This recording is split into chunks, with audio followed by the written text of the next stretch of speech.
And this is Mike Fader on Sirius XM Left 127. Tonight at this hour, during this hour, we're going to have a guest to talk about Guantanamo.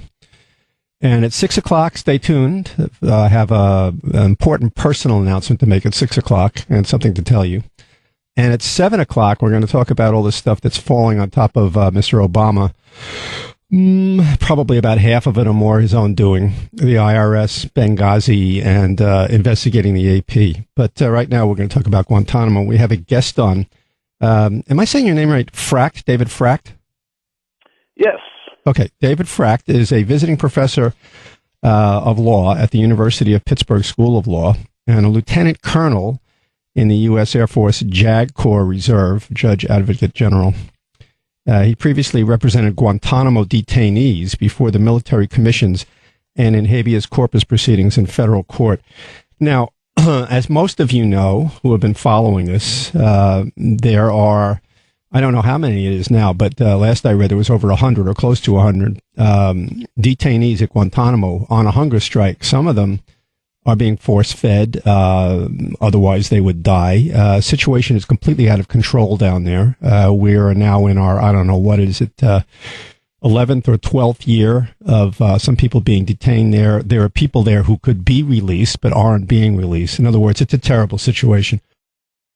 I think it was only a couple of weeks ago, people had to go in, U.S. military personnel went in, and doctors went in, and are locked people down and are force-feeding people now. So we're going to talk tonight about what's going on down in Guantanamo, why these people are there in the first place, what laws they're being held under, how they're being tried or not tried. Basically, that's the issue. Habeas corpus problems, and the fact that some of them could be released and are not being released. And we do have David Fracht with us, who has actually represented people down at Guantanamo, has been involved with detainees at Guantanamo. And in fact, you did actually represent somebody who you managed to secure their release. Is that correct?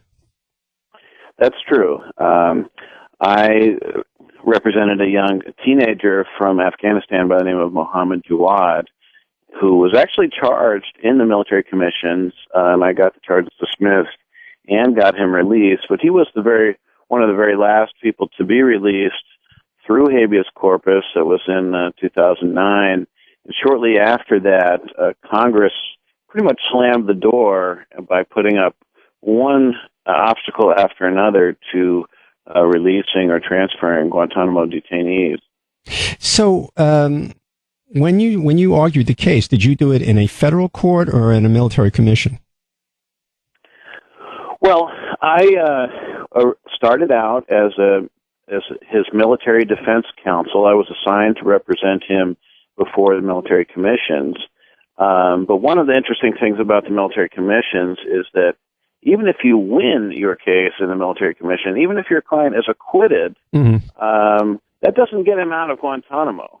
And because both at that time was the Bush administration, but the Obama administration has taken the same position that the matter of detention, the status of being an enemy combatant, is completely separate from the question of whether they've committed any crimes for which they can be prosecuted.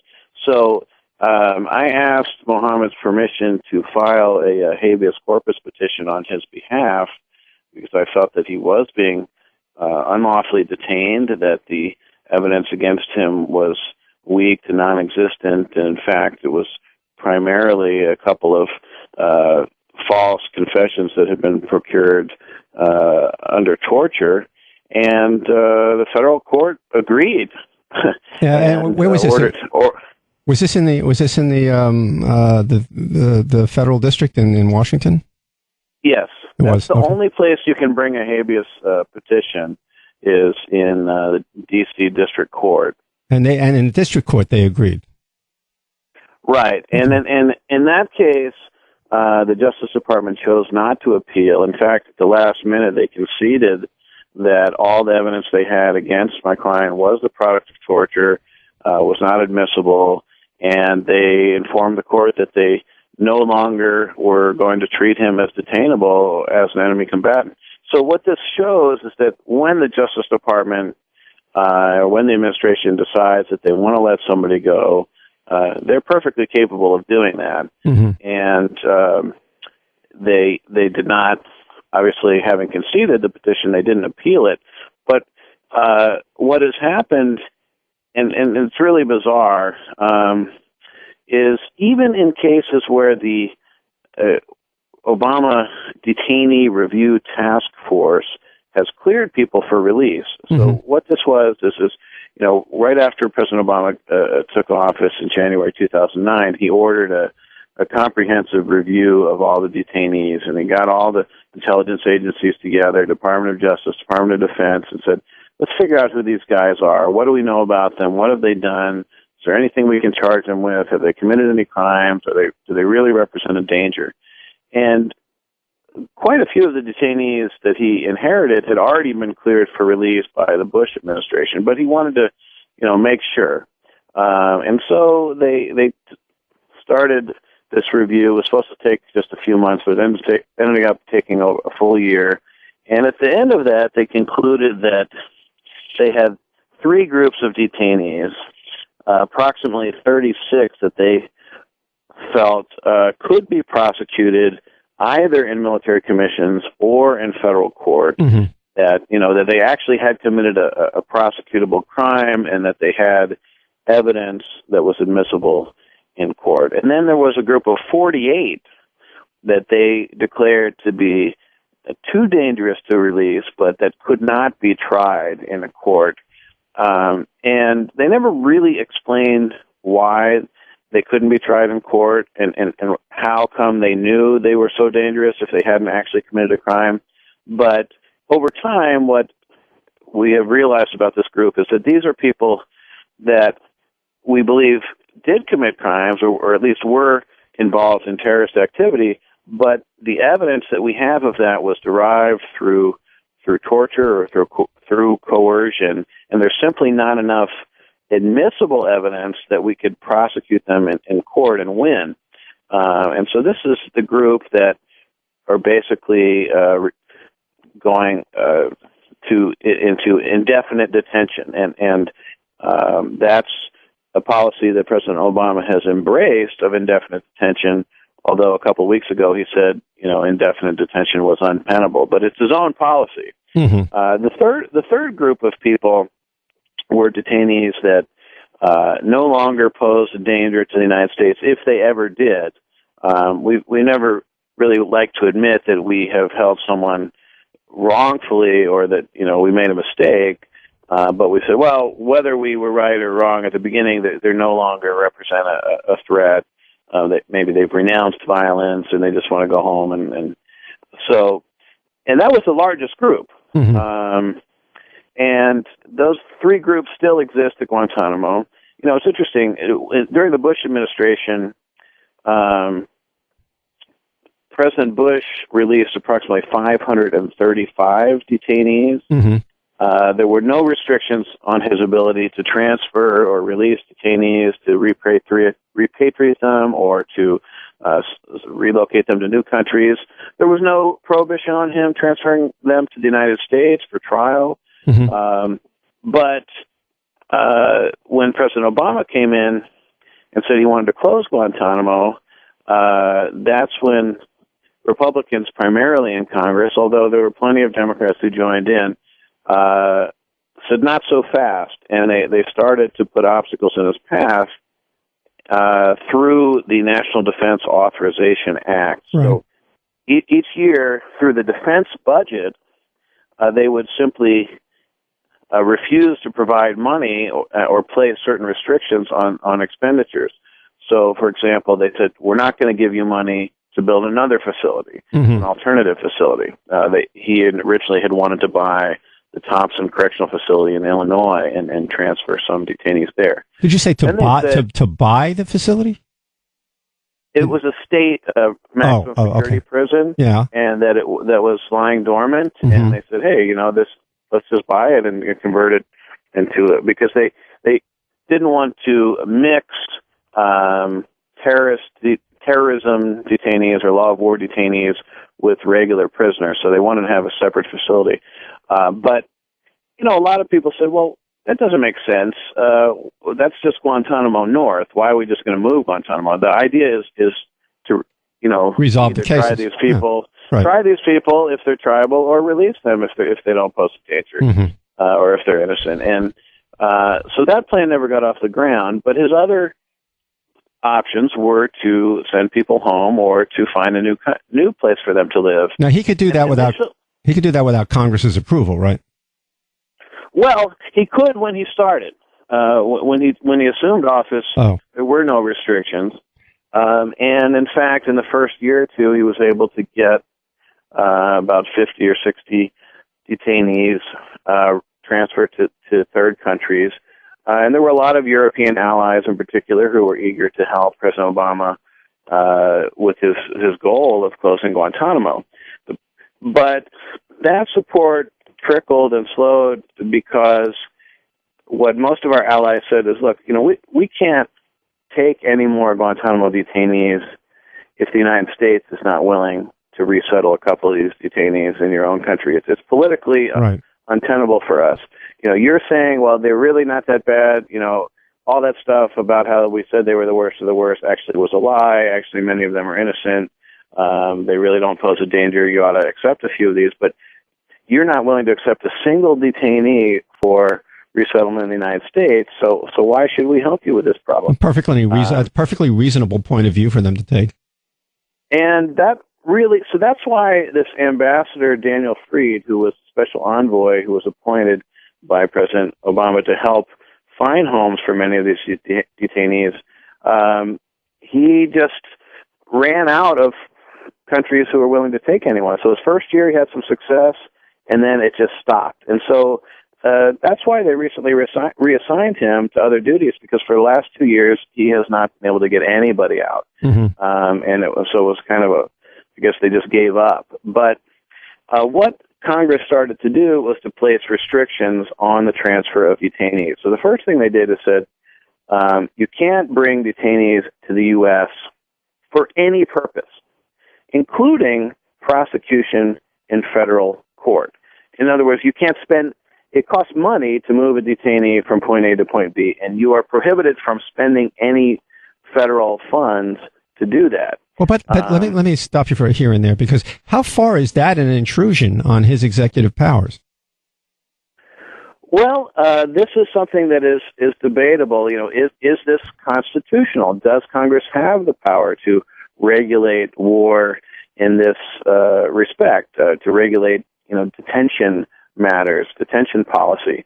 The Obama administration was kind of stuck here because during the Bush years, when President Bush was declaring unitary executive theory and unlimited commander-in-chief powers and unchecked executive authority, the Democrats, liberals, took the position that actually Congress had substantial powers to intervene, to regulate matters of war, to regulate detention policy, and that Congress was failing in its duty to sort of check the executive and with some of these abuses of detainees, abuses of national security powers. And so that was the position they had coming in. So then that it just ended up boomeranging them, and because as soon as President Obama took office, the Republicans suddenly said, "Oh yeah, well Congress, so we have a lot of power. That's what you've been saying, and we're now going to exercise it." And two of the leading scholars who had advanced this, theory, and it's not really a theory because it's well supported in the jurisprudence of the Supreme Court and so forth, are Marty Lederman and David Barron. Marty Lederman is a professor at Georgetown Law School, and he was in the Office of Legal Counsel's assistant attorney general, and David Barron was the head of the Office of Legal Counsel. He's a professor at Harvard Law School. So those two had basically given the roadmap to Congress of, hey, this is how, if you want to check the executive, if you want to stop him from doing what he wants to do with regard to detainees, just use the spending power, and you can stop him in his tracks. Now, there is question of, this is really an unprecedented intrusion in executive authority to say you can't choose where you're going to prosecute a detainee. You can't prosecute him in federal court. You can only prosecute them in military commissions, and that is completely unprecedented. And some people think that is unconstitutional. There's also they also imposed restrictions that said you can't transfer a detainee to any country that doesn't meet a very stringent set of security criteria. They have to have a good track record of rehabilitating detainees and of tracking them and of minimizing terrorist threat and of cooperating with U.S. intelligence. And they have essentially have to be a sort of a stable democracy. And of course, none of the countries that the detainees are from meet these criteria. They're from Morocco, mostly Yemen, but Saudi Arabia, Egypt, Tunisia, Afghanistan. I mean, none of the countries met, and Congress wrote these criteria in a way that to ensure that none of these people could actually be released. Obviously, because they know this in advance that these countries don't meet the requirements. Yeah, I mean, so now they did put in a waiver provision that the Secretary of Defense personally could seek a waiver if he personally verified that it was in the interest of national security for a specific detainee to be released to a specific country, despite the fact that that country didn't meet the criteria. But this was a big setup, basically, to put, this would put tremendous pressure on the administration. If they released one person and then he later, engaged in some kind of jihadist activity, right. They would say, point to this, look, you put in writing that it was specifically in the interest of the United States to let this guy go, and look what he's done now. So the administration has not taken the bait, and they have refused to invoke that authority, and basically they have not let anyone go since these restrictions were put in place. That's why you have 87, 88 guys who are cleared for release, who have been determined to pose no danger to the United States, who are still at Guantanamo. Well, let me ask you some basic questions, because this brings up all kinds of questions which are very deep and very wide. Now, some of them may sound naive, but I just want to get the building blocks here. Does the constitutional law of the United States and the basic freedoms that American citizens have apply to other people in other countries? To non-citizens? Yes, sure.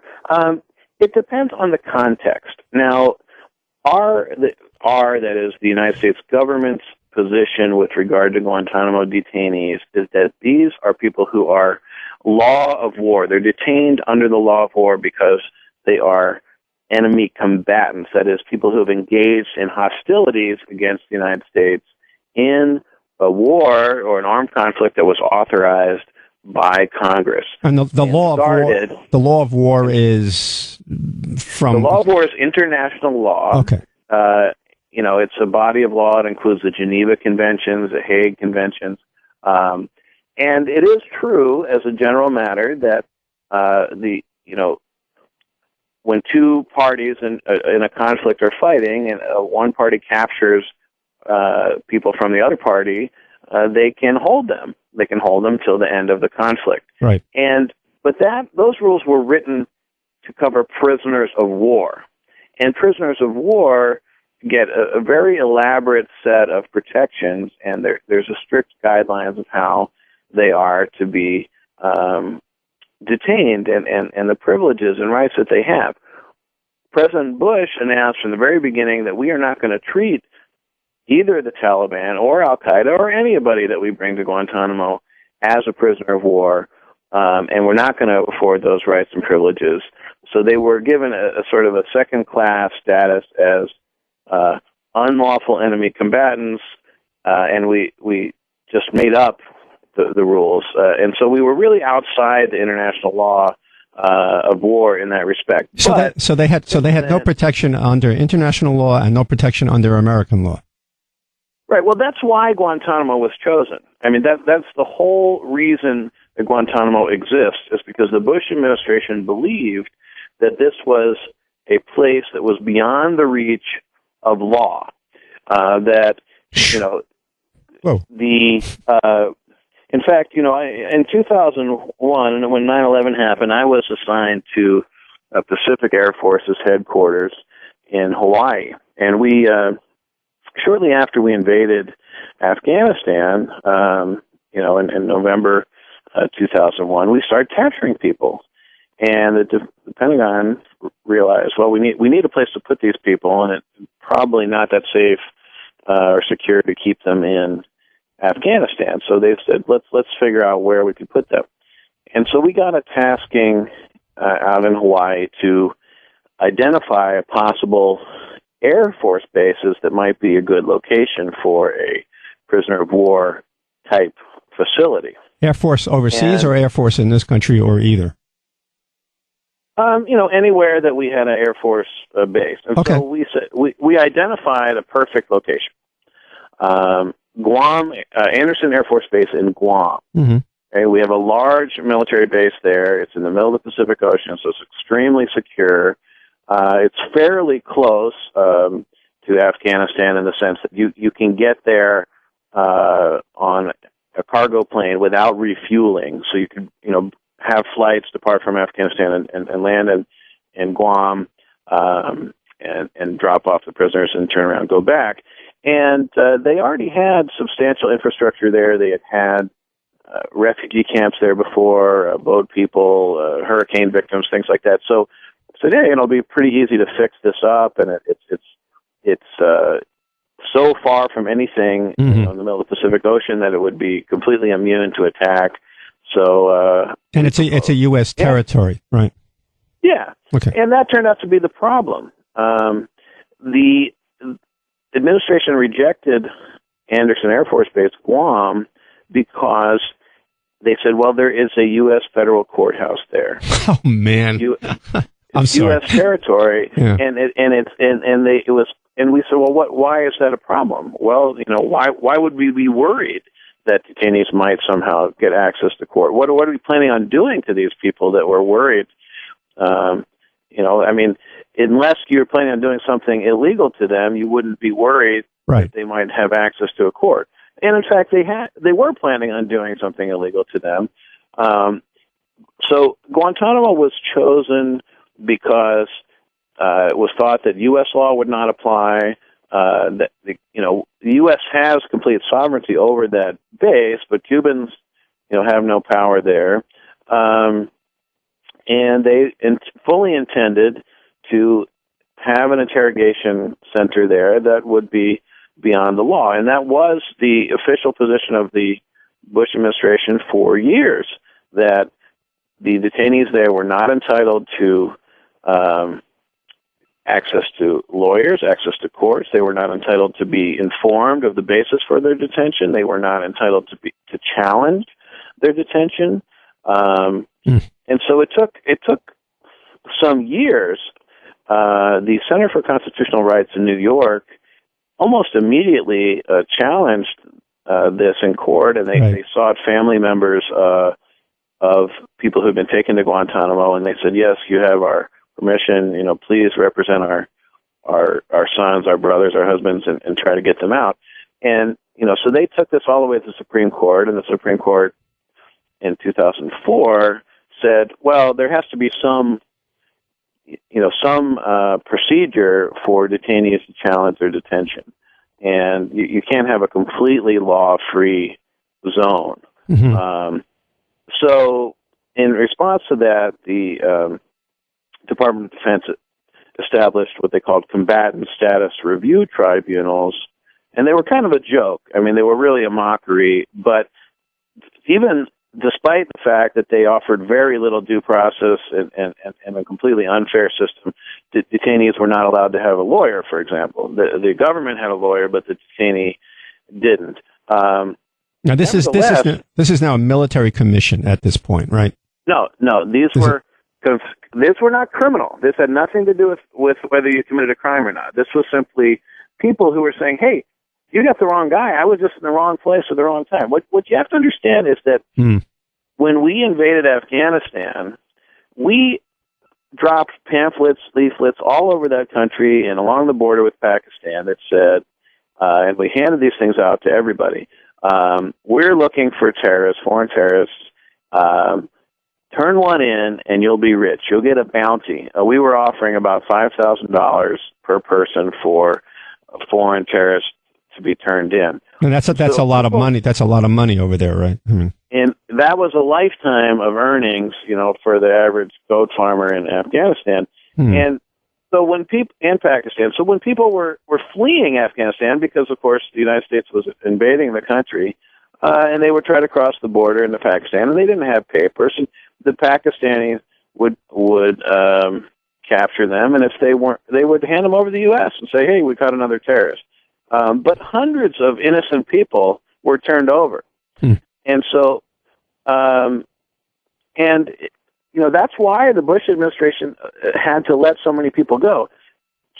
Colonel Lawrence Wilkerson, who was Colin Powell's chief of staff, said that as early as the summer of 2002, it was widely discussed within the top levels of the Bush administration that most of the people at Guantanamo were innocent and that they got the wrong people. And the Cheney Rumsfeld approach was too bad, so sad. We're just going to hold on to them. We can't admit that we've made a mistake. We can't admit that we've rounded up innocent people, so we're just going to keep them there indefinitely. I mean, just absolutely unconscionable behavior. But, that's not to say that there weren't some actual terrorists brought to Guantanamo, although most of the people that we thought were real terrorists, when we captured them, we did not bring them to Guantanamo, but rather we turned them over to the CIA, who took them to these secret ghost prisons in Poland and Thailand and Romania, or they outsourced the torture by rendering them to Morocco, Egypt, and other unsavory countries who did the torture and interrogation for us, and in some cases then handed them back to the U.S., and then we took them to Guantanamo. So we eventually cleared out those CIA black sites after several years, after we were done interrogating all these people, and brought them to Guantanamo. So like Khalid Sheikh Mohammed and the other suspected 9/11 co-conspirators, all started at CIA black sites. But in terms of the military commissions, President Bush announced in the fall of 2001 that he was going to try people who were responsible for 9/11 and others suspected of major terrorist attacks against the United States in military tribunals. And he established military commissions by an executive order. But although he had said, these are going to be full, fair trials, they were actually a complete travesty. There was no judge, there was no jury. It was a 3-officer panel. There were no rules of evidence. The only rule was if it's deemed to be probative to the panel, then it was admissible. So there was no prohibition on coerced evidence or anything like that. And there was no appeal, or the only appeal was directly to President Bush. And these military commissions, it took them a couple of years, but they finally started or tried to start them. And the first person they tried to put on trial was Salim Hamdan. Salim Hamdan was Osama bin Laden's driver, his chauffeur, if you will. And they appointed him a military defense lawyer by the name of Charlie Swift, Lieutenant Commander Charlie Swift. And he was told that his job was to go in there and facilitate the guilty plea, to negotiate a guilty plea. And he said, well, what about what if he's not guilty? What about? There's always that possibility, right? Yeah. Right. Yeah. And actually, he took one look at the rules and regulations for this tribunal and said, this is not justice. This is not military justice. This is completely un-American. It's completely unconstitutional. And he went to federal court and challenged those procedures and took it all the way to the Supreme Court. and won in a case called Hamden v. Rumsfeld in the summer of 2006. Well, here, let me stop you here. Right, this fascinates me. Was he, at the time he was arguing this all the way up to the Supreme Court, still a member of the JAG Corps? Yes. He was on active duty, and he was assigned as a military defense counsel. The Bush administration seemed to think that the military defense counsel would just play along with this whole scheme, and they were very surprised when military lawyers were very aggressive and zealous in their defense of detainees, and he didn't do it all by himself. He had the help of Neil Katyal, who was a professor at Georgetown, later became Assistant Solicitor General under Obama administration. But went to the Supreme Court. They won. 1 week later, it was announced that Charlie Swift had been passed over for promotion by the Navy and was going to be forced to retire. So a lot of people thought that might be retaliation, but the timing certainly wasn't good. Anyway, after that, the Supreme Court said the president had acted beyond his authority in establishing these commissions, and that to create military commissions, first of all, they had to comply with the Geneva Conventions, providing all the rights and privileges guaranteed by civilized people, and that these did not meet those standards, and also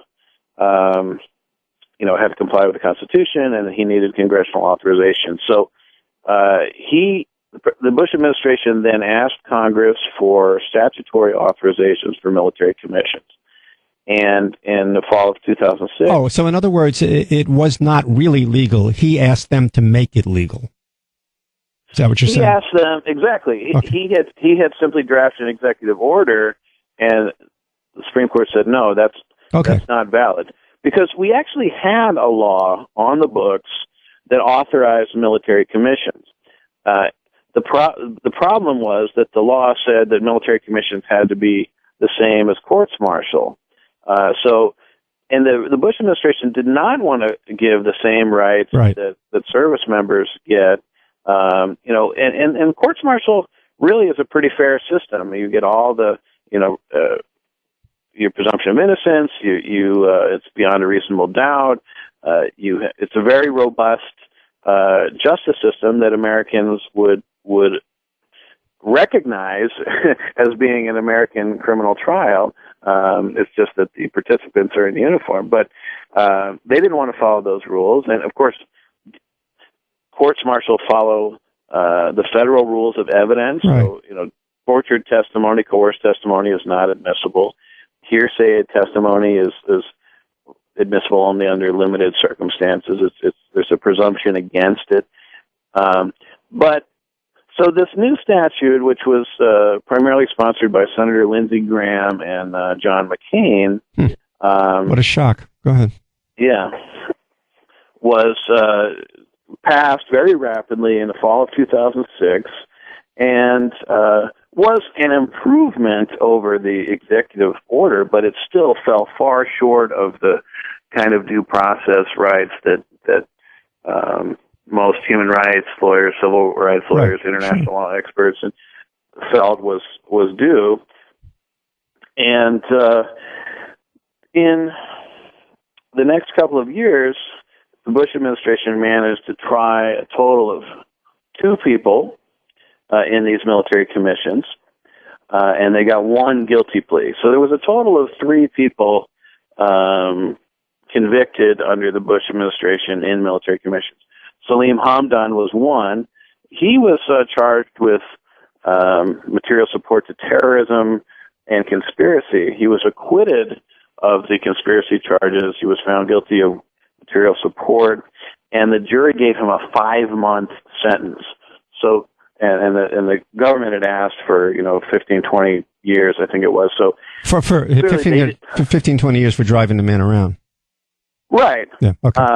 On top of, at that point, he had already spent 6 years at Guantanamo. So the military members clearly did not view him as a serious terrorist, and he was released a few months later and sent home to Yemen.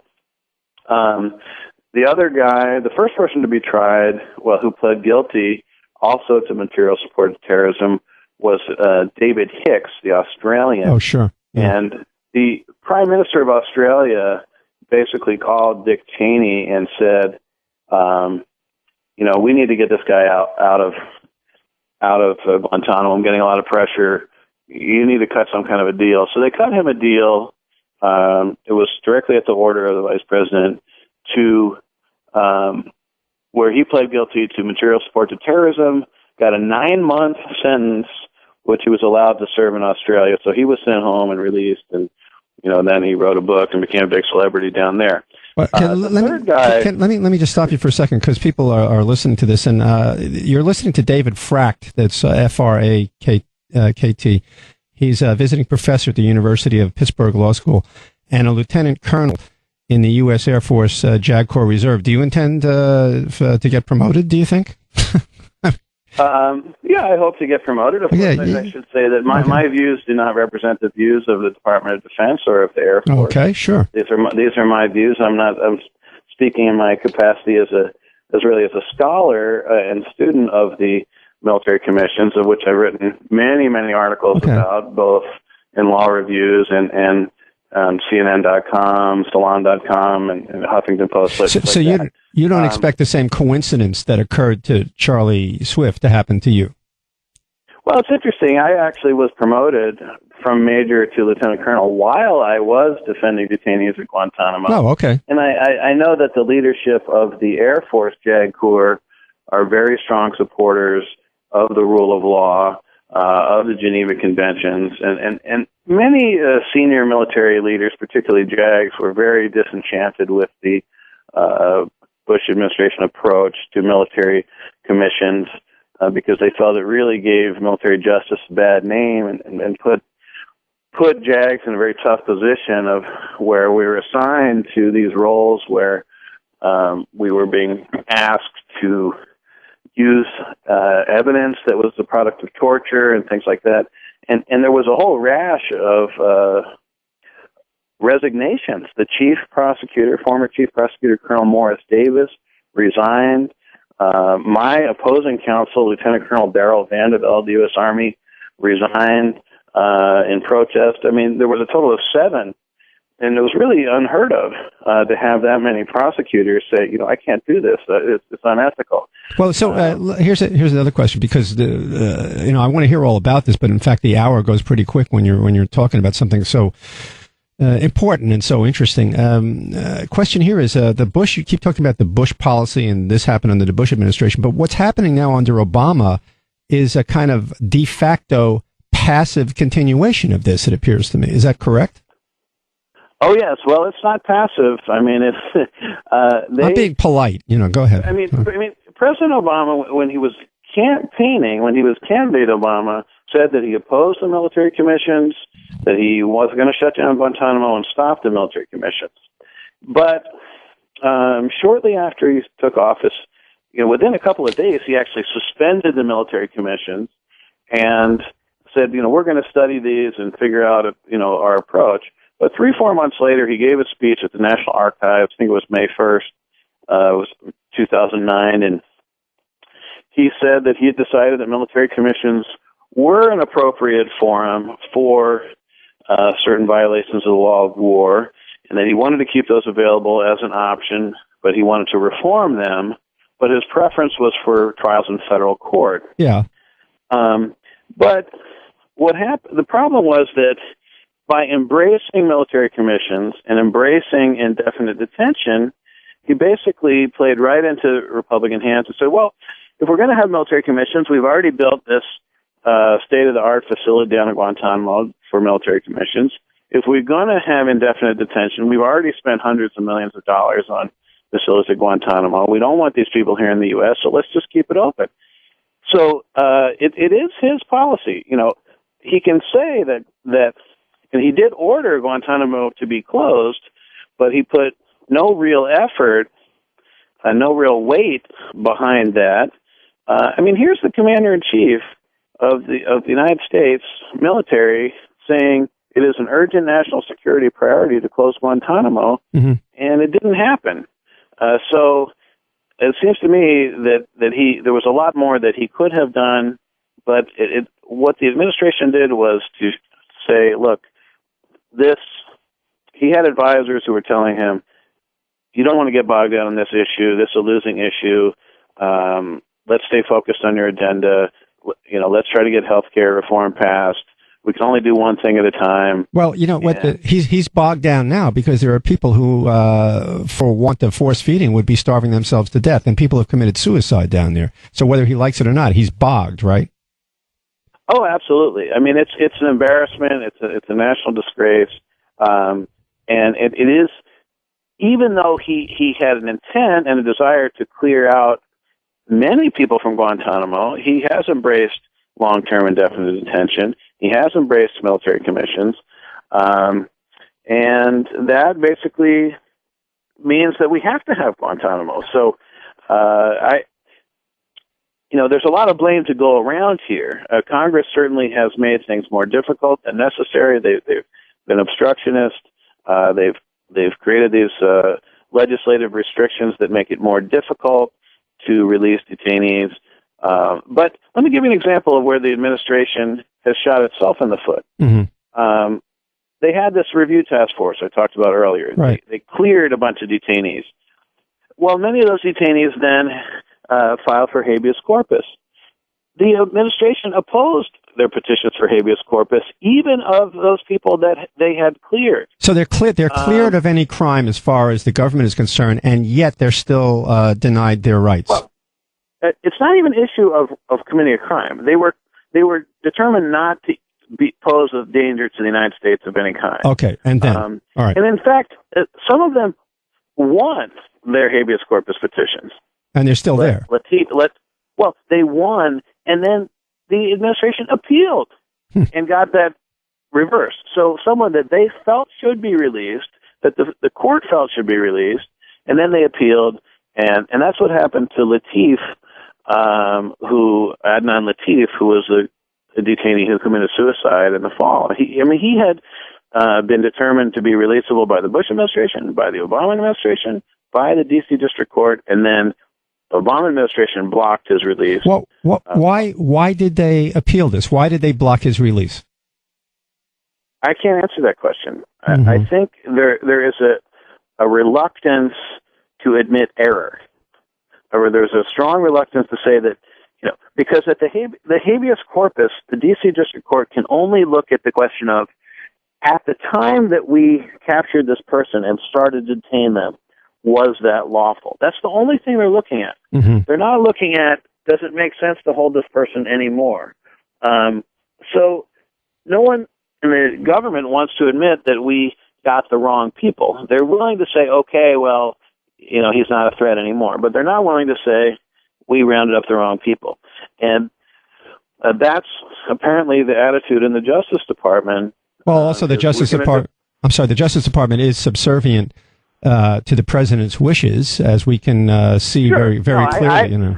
I wrote an op-ed recently where I said, look, the president should direct the Justice Department to not oppose these habeas petitions and to simply say, we no longer consider this group of people to be detainable, and we ask the court to order that they be released.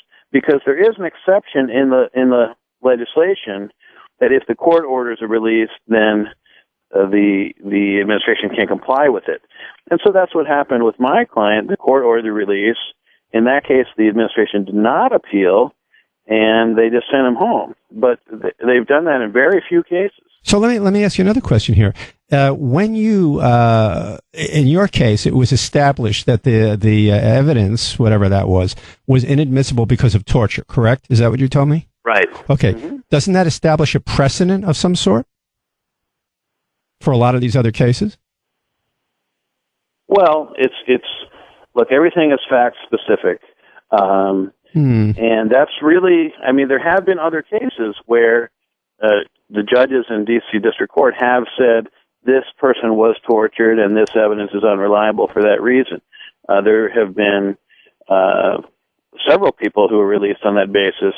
But there are other cases where people were tortured but that doesn't mean they hadn't done anything before.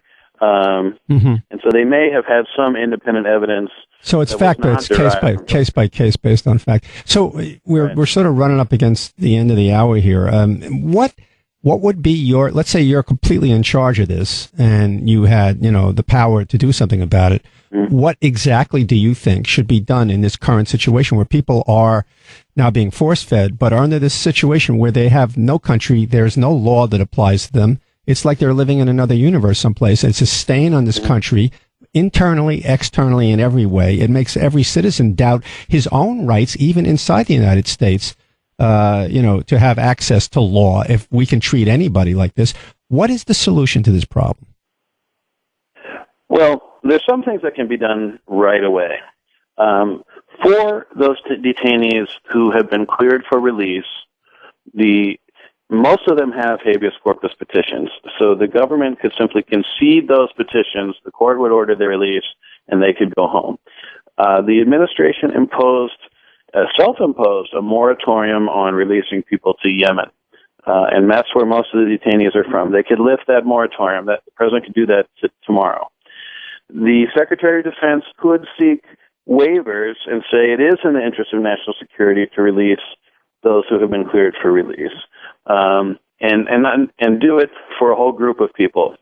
That could be done very quickly. And then the other things would require, Congress should absolutely remove these restrictions on prosecution. The administration ought to be able to prosecute people in federal court for terrorism offenses. I told you that a couple of guys had been convicted under the Bush administration. Well, those convictions were vacated by the D.C. Court of Appeals because they found that the crimes that they were convicted of were not war crimes. They were material support to terrorism and conspiracy. These are not recognized war crimes. These are terrorism crimes, and there simply is no authority. So you would like to see all the remaining cases where they couldn't be released for one reason or another, waiver or whatever. You would like to see the remaining cases moved to a federal court system and people have their rights in federal court and go through a trial, right? If they have committed a crime, they should be tried in federal court. Because I think this would be a lesson to all of Americans looking at this. Even Americans look at this, right? There have been, in the last 11 years, well over 400 terrorism prosecutions in federal court.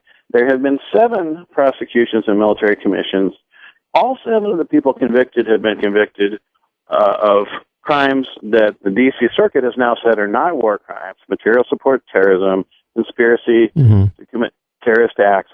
So the idea that these are war criminals is simply not true. There are terrorists, and they can be tried. As for the group... Yeah, you know what? I hate to do this because, it's such a complicated issue, but we do have to actually break for a commercial here and end the hour. It goes so fast. So I apologize for cutting short the explanations here. And I appreciate your coming on. Yeah, you really, I know there's so much more to say. So, thank you for what you were able to tell us, and good luck with all these issues. Thank you. And where can people go, by the way, if they want to find out, about your writing on this? Is there a website? Well, if they Google David Frakt, Frakt, Guantanamo, they'll get a ton of stuff. All right. Thanks again. Sorry we couldn't complete the discussion, but I appreciate it. Thank you. Thanks for having me on. Bye-bye. Okay. Bye. We're going to have to go to a break now, lest we get in trouble here and get thrown into Guantanamo. Bill Press on Sirius XM Left. House Republicans vote to repeal Obamacare for the 37th time. When will they finally get it? Obamacare is here to stay. Plus, he refused to prosecute Wall Street bankers, but didn't hesitate to crack down on AP reporters. Fire Eric Holder. Monday, The Bill Press Show. The Bill Press Show. Mornings at 6 East, 3 West. On Sirius XM Left, 127. Tuesdays on the Weather Channel. There's no rules in the ocean. The Florida Keys are known as the sport fishing capital of the world, where the weather is unpredictable. The catch of the day, monstrous. And for 4 charter boat captains, This is my office, my ocean. We want to have the best catch in the dock every day. rivalries run deep. We're all battling for first place. Don't miss our new series, Real Rivals, Tuesdays at 9 Eastern, only on the Weather Channel.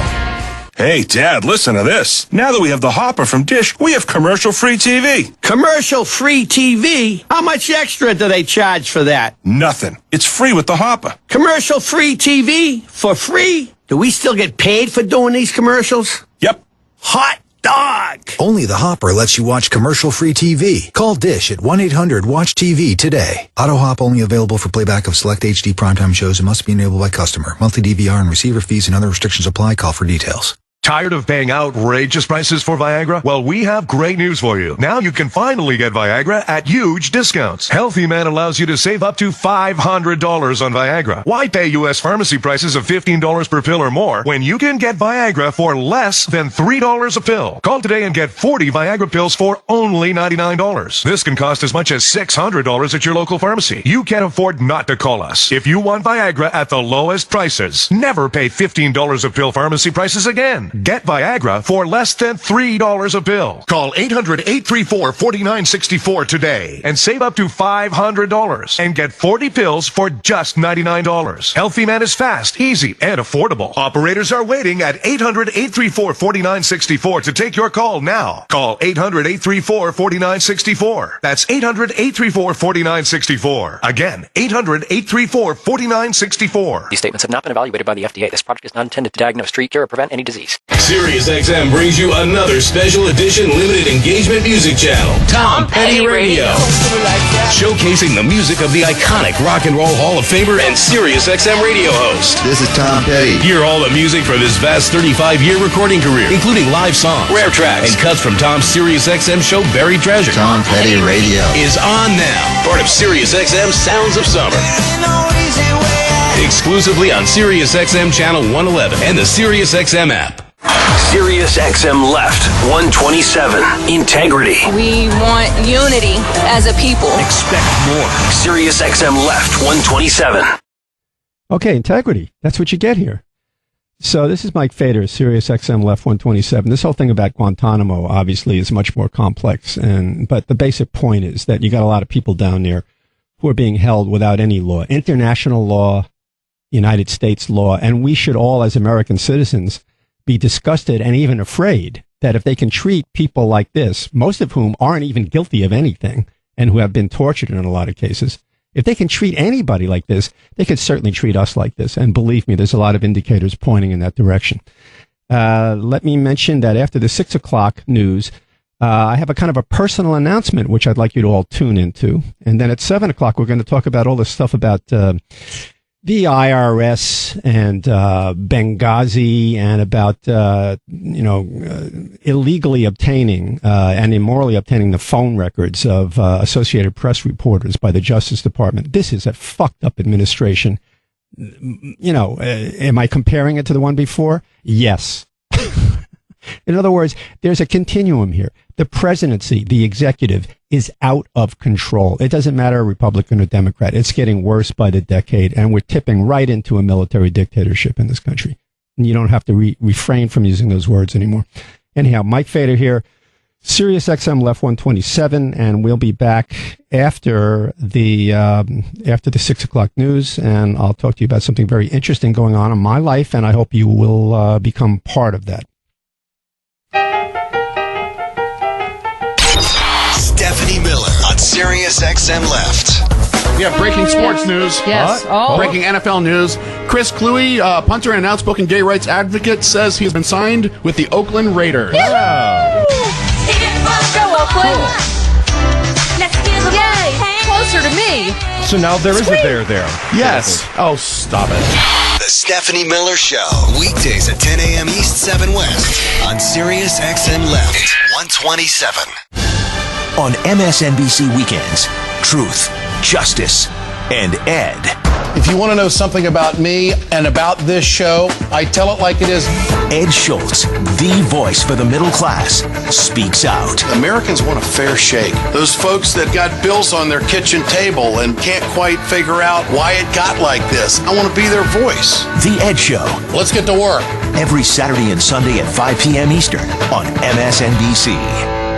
Attention business owners and high net worth individuals. It's still not too late to reduce your 2012 taxes. That's right. Our step-by-step proven process will likely cut your taxes in half. In fact, many of our clients have an effective tax rate of 10% or less, all while protecting your assets. The key is that your accountant typically uses only 50 to 75 tax deductions. Our team of CPAs and tax attorneys have identified over 400 legal and well-documented deduction. Did you know that you can legally cut your taxes in half, even to an effective rate of 10% or less, while protecting your assets? It's true, and almost 7,000 clients are benefiting from our relationship. Let us send you our free report, How to Legally Cut Your Taxes to 10% or Less, plus information about our risk-free tax-saving training. Call us now at 800-780-5300. Again, that's 800-780-5300. Don't think you can fit a degree program into your already busy life? Check out California Coast University. Online programs are affordable and interest-free. Work at your own pace or graduate in as little as 9 months. Contact CCU today to see how much academic credit you can get for your professional or military experience. Call 855-66-ENROLL or visit calcoast.edu/XM to learn more. That's 855-66-ENROLL or calcoast.edu/XM.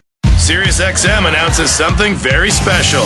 Comedy Central Radio. Nice. Hours and hours of stand-up comedy from Comedy Central's massive library. But my girlfriends are all living normal adult lives, so they call me and they're like, Abe, I'm pregnant. And I'm like, what are you gonna do? Comedy Central Radio. Have you seen the bologna that has the olives in it? Who's that for?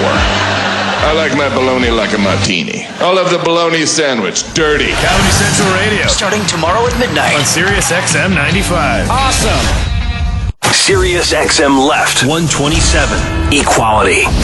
Universal health care is a big deal for me. Expect more. SiriusXM Left 127. AP Radio News. I'm Carlotta Bradley. This hour, all eyes will be on Kentucky Derby winner Orb in today's Preakness Stakes in Baltimore. Trainer Shug McGahee says he's not concerned with starting from the number one inside post position. One's different here than it was at Churchill. I wouldn't have slept good if I got it at Churchill, but we'll be fine. That's not going to be a concern. I mean, if I had to pick it out, that wouldn't be what I picked, but, I'm not worried about it. The 3-year-old colt will take on 8 challengers in the second leg of the Triple Crown. If he wins, Orb will try to become the first Triple Crown champion since affirmed back in 1978. The Belmont Stakes next month in New York. One senator who visited the scene of yesterday's train wreck in Connecticut says the damage is absolutely staggering. Another says it's frankly amazing no one was killed. 72 people were sent to hospitals after a commuter train derailed and was hit by another train going in the opposite direction. NTSB member Earl Weiner says investigators are examining part of a rail containing a fractured rail joint. There was a section of rail on the eastbound track, that part of the rail going toward New Haven, that was fractured at a rail joint. This fracture is of interest to our investigators because some of the witness marks on a fracture surface of the rail. About 50 to 60 people are hurt after a driver described by witnesses as an elderly man drove his car into a group of hikers marching in a parade in a small Virginia mountain town. A town councilor in Damascus describes the event that was interrupted by tragedy. Trail Days is a big event here. It's a festival, sort of a reunion for people who have hiked the Appalachian Trail. No deaths are reported. FBI agents, police officers, and the Postal Inspection Service are descending on an apartment in Washington state amid an investigation into letters containing ricin. This is AP Radio News. A landing gear issue leads to an emergency landing at a New Jersey airport. The U.S. Airways turboprop, operated by Piedmont, circled Newark in a holding pattern, the pilot trying to get the landing gear down. But after several attempts at that failed, the plane landed on its belly. None of the 31 passengers and 3 crew members on board was hurt. The plane left Philadelphia shortly before 11 p.m., landed safely at Newark with its landing gear retracted at about 1 a.m. The National Transportation Safety Board is investigating the incident. I'm Sandy Kozel. Today marks the one-year anniversary of Facebook's debut on the stock market, which turned out to be a big flop. Facebook stock finished its first day of trading just 23 cents higher than its $38 IPO price. It hasn't been that high since. Despite its disappointing performance, the social network has delivered strong financial results. I'm Carlotta Bradley, AP Radio News. And once again, this is Mike Fader on Sirius XM Left 127. So how do I go about telling you this? It's not, I don't have I didn't, my wife and I didn't have a child. I didn't just graduate from law school. It's not something like that. It's something really good. And yet, why am I having so much trouble talking about it? And that's an interesting point all by itself. Here's the point. I have a new book out. I have just had a new book published. Who published it? I published it. It's a new book, and it's called A Long Swim Upstream, Stories by Mike Fader. A Long Swim Upstream. I'm looking at this book right now. It's hard for me to believe I'm looking at a book I published. Why is that so hard to believe? But here it is, right in my own hands. I'm holding it with a very, actually not a bad picture of me on the back. And it's a book of autobiographical short stories. And if you've been listening to me, people who've been listening to me for decades on other radio stations, and people who've been listening to me on Sirius, those of you who have been following along with me here for the last, it's almost 9 years now. It will have been 9 years next June 16th, which is actually my birthday. So next June 16th, I will have been on Sirius for 9 years. And those of you who have been listening, thank you very much. Thank you. Those of you who have been listening for a long time, and I appreciate that. And to those of you who are fairly new listeners, you have probably heard me do something which is generally something you don't hear on the radio, which is be extraordinarily personal about my own life sometimes and use examples of my own life, stories from my own life, things that happened to me either currently or when I was young or whatever, to illustrate points I'm trying to make. Because my attitude about life in general is that everything is connected and that there is nothing that's political. After all, what do we talk about here? But politics all the time. But there's nothing really political that isn't personal in the end. Nobody takes any kind of political action, either as the president or a member of Congress or the Supreme Court or all the things we talk about, or that anybody in the Tea Party or in the Occupy movement. Nobody does any of these things without some kind of roots or basis in their personal life. My opinions, just like your opinions and like everybody else's actions and opinions, are based on who we are. And basically a lot of that is how we're brought up, how we grow up, and what happens in our personal life and how we're formed, what has happened to us as kids, in school, at jobs, with marriages, the things we ran into in our life, obstacles we ran into, problems. Our personalities inform this. Like, for instance, people are constantly wondering, I don't know about anymore, but they're wondering, and this is political, why does President Obama act the way he does? Why did George Bush act the way he did? And of course, if you have any kind of sense of context, you have to think, how did these people grow up? Where did they come from? Look at George Bush, had these tremendous struggles with his father. And I'm not saying this to be sympathetic, but everybody's got their story, right? And a guy like President Obama, it's too bad for us that he's the president, and for a lot of reasons, right? Because he's a weak man and he vacillates. He obviously has no willpower. He's way above his head. And the question always with him is, why does he go along with all of these bullies? Why does he get bullied all the time by people that he should assert authority over, and he should take command of his powers to do these things? For instance, why does a person who you would never expect in a million years, forget about what he says, he always says something to get elected, but why does a person always compromise so much that he bends over backwards and falls on his head all the time? The trouble with a guy like that is that when the president falls on his head, when great people, as Shakespeare said, the problems of, to paraphrase, the problems of great ones, this was in Hamlet, the problems of great ones are our problems too. If you driving a truck out there, or me in my personal life, if I do something scandalous or stupid or passive or aggressive or whatever, it just basically affects people in my own small circle in my own life. But when the president of the United States does something passive or aggressive, or he makes some kind of ridiculous, weak compromise with bullies, then all of us pay for it. When the president of the United States, for instance, doesn't order his Justice Department head to put bankers who collapse this entire economy and put people out of houses and out of work and cause people to kill themselves and put people on the brink of starvation, when he doesn't tell his Justice Department, the head of his Justice Department, to indict and try and lock up these thieving bankers, when he tells the head of the Justice Department, or allows the head of the Justice Department without interfering, to investigate reporters' personal phone calls, which puts all of our rights in jeopardy and turns the Constitution into toilet paper. When the president is told by a bunch of chest-thumping generals whose profession is to rise in the ranks and to kill people, that we should put tens of thousands of more troops in Afghanistan and then we'll win, and then we'll succeed, which of course is impossible. Why would a man do a thing like that? Because of his own psychology. Why did Clinton do what he did with Monica Lewinsky? Why did Bush act the way he did? Why does Obama act the way he does? Politics is personal. And I say all this because I got my start on the radio telling personal stories. I started on the radio almost 34 years ago on WBAI, which is a local Pacifica station in New York City. It's a non-commercial radio station.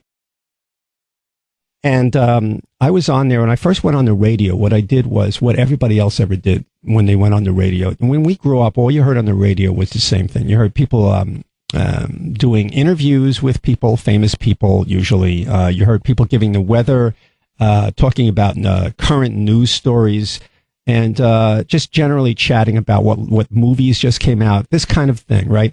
There was hardly anybody. There was only one guy named Gene Shepard who ever talked about anything personal on the air, as if everything wasn't personal, right? As if our lives, our own lives, your life, my life, wasn't really the stuff of what all of life is about, right? But nobody ever did that on the radio. It was all this kind of trivial entertainment or politics or news and weather or gossip. This is what you heard on the radio.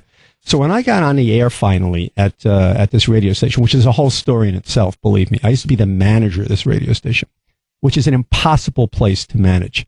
It's John Sayles, who's a terrific author and screenwriter, once wrote a book called The Anarchists' Convention. Just imagine, right? This is a place where everybody, it's a radio station, WBAI, and it is a left-wing place, so that everybody has 10 different opinions, and they're on the radio, so they have to say it constantly in a very loud, aggressive way.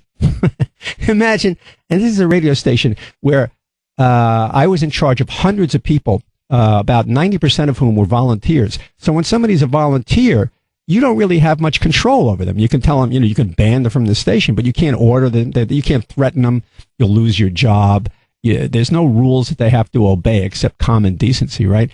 And we never had any money because that's how it was with a left-wing radio station. We had to beg people for subscriptions and for contributions, and we're always running out of money. I had to take sometimes month by month as the manager of this place. I had to personally gather even cash, or if I had money in the bank, write out a check and walk it over at the last second to Con Edison to keep the electricity going so the radio station would keep broadcasting. And down there, no matter what you did, you were a sexist, you were a racist. All you had to do is blink funny, and look at somebody funny. You were an ageist. You hated women. There was nothing you could do right. And their attitude was, this is like people from the 60s, right? And later on in the 70s, whoever was in charge of anything was the man. Any authority was wrong. Even me, who completely sympathized with the points of view of the people on this radio station, who loved this radio station, right? Which is a terrific place, or was, I should say. But as soon as I became the manager, I was the bad guy, right? And there's lots of stories I could tell and probably will tell about this place. But it's all political. In other words, why does President Obama do all this stuff? Sometimes people scratch their head and wonder, why does he do this stuff when it's just wrong or stupid or even immoral?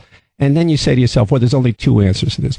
One is he really believes in doing these things. He doesn't respect the Constitution. He is a tyrant. He's a bully. He's contemptuous and everything else. Or he is being what they used to call, I had a job in the probation department, and one of the stories in this book that just came out is about my job in the probation department. And in the probation department, I worked in Brooklyn Family Court, and we had various kinds of kids. We had the usual juvenile delinquents that you see about in the movies, right, from the 50s and 60s and 70s. But then we had a lot of kids that they were brought into court, and they were called persons in need of supervision. Persons in need of supervision. And one of the problems, one of the descriptions of these kids was that they were called easily led. In other words, I had one kid on my caseload when I was a probation officer in Brooklyn. He was brought into court. He was arrested. What did he do? His name was Angel. I interviewed this kid in my office. This sweet little kid. His name's Angel, right? He's about 4'1", a little kid with this really sweet smile. A bunch of older kids, and he wasn't very bright, Angel, right? So they convinced him to break into a Long Island Railroad, transit station where a bunch of trains were parked. One of them was a freight train carrying, various products, and there was one car filled with cases of Rice Krispies.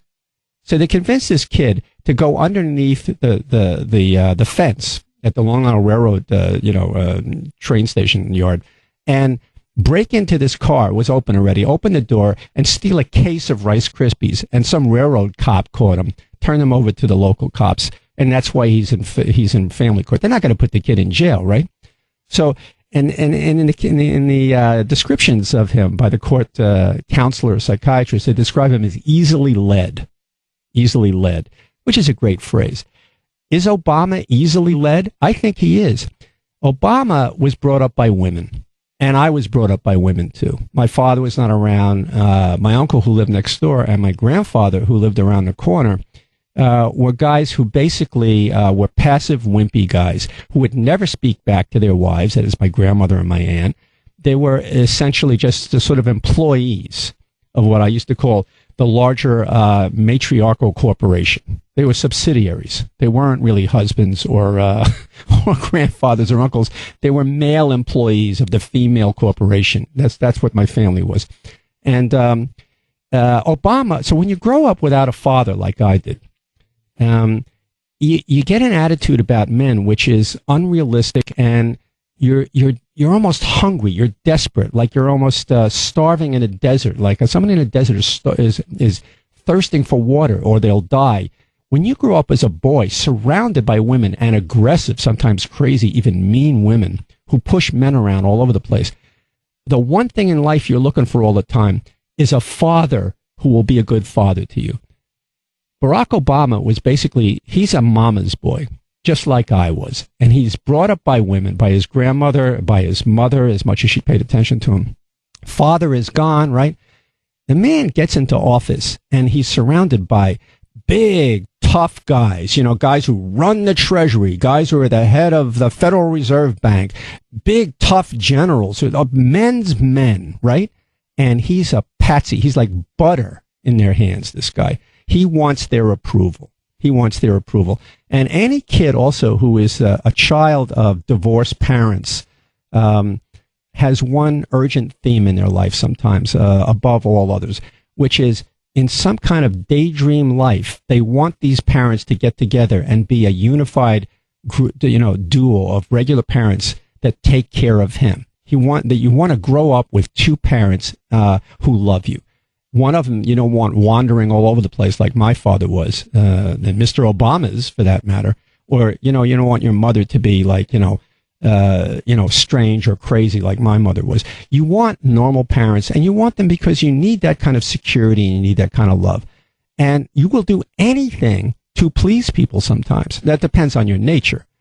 I've done that. I've turned myself inside out and ruined my own life to please people sometimes, and wound up actually destroying great chances in my life and opportunities, and going down some very bad, strange roads just to please other people. I had a lot of money once and I lost it all just to please a bunch of people so that they would like me. You feel like you're a disease when you grow up in a place where nobody's paying attention to you or neglecting you entirely, and you wind up, depending on your personality, wanting to please people. I've done that. On the other hand, you can grow up perverse and angry, so that you're basically angry at the whole world all the time, and I've done that too. But Obama is a people pleaser, he's a compromiser, and he wants these guys to like him, and he will let people run right over him, or people do things and convince him of things. He doesn't really have an emotional or even perhaps a moral core. The man doesn't have really any integrity. And you have to understand where this comes from. All of this is to say that I believe that all politics and all the things I talk about here on this show all the time is personal. This is this book called A Long Swim Upstream. It's a book of personal stories. And these stories were told originally on the radio. What I did was get on the radio. This is back in the 70s and 80s when I first started on the air. You get on the radio, and I would just turn on the microphone and talk about things that happened in my life. I would talk about marriages, divorces, sex, girlfriends, being a teenager, people, in what it was like in the 60s.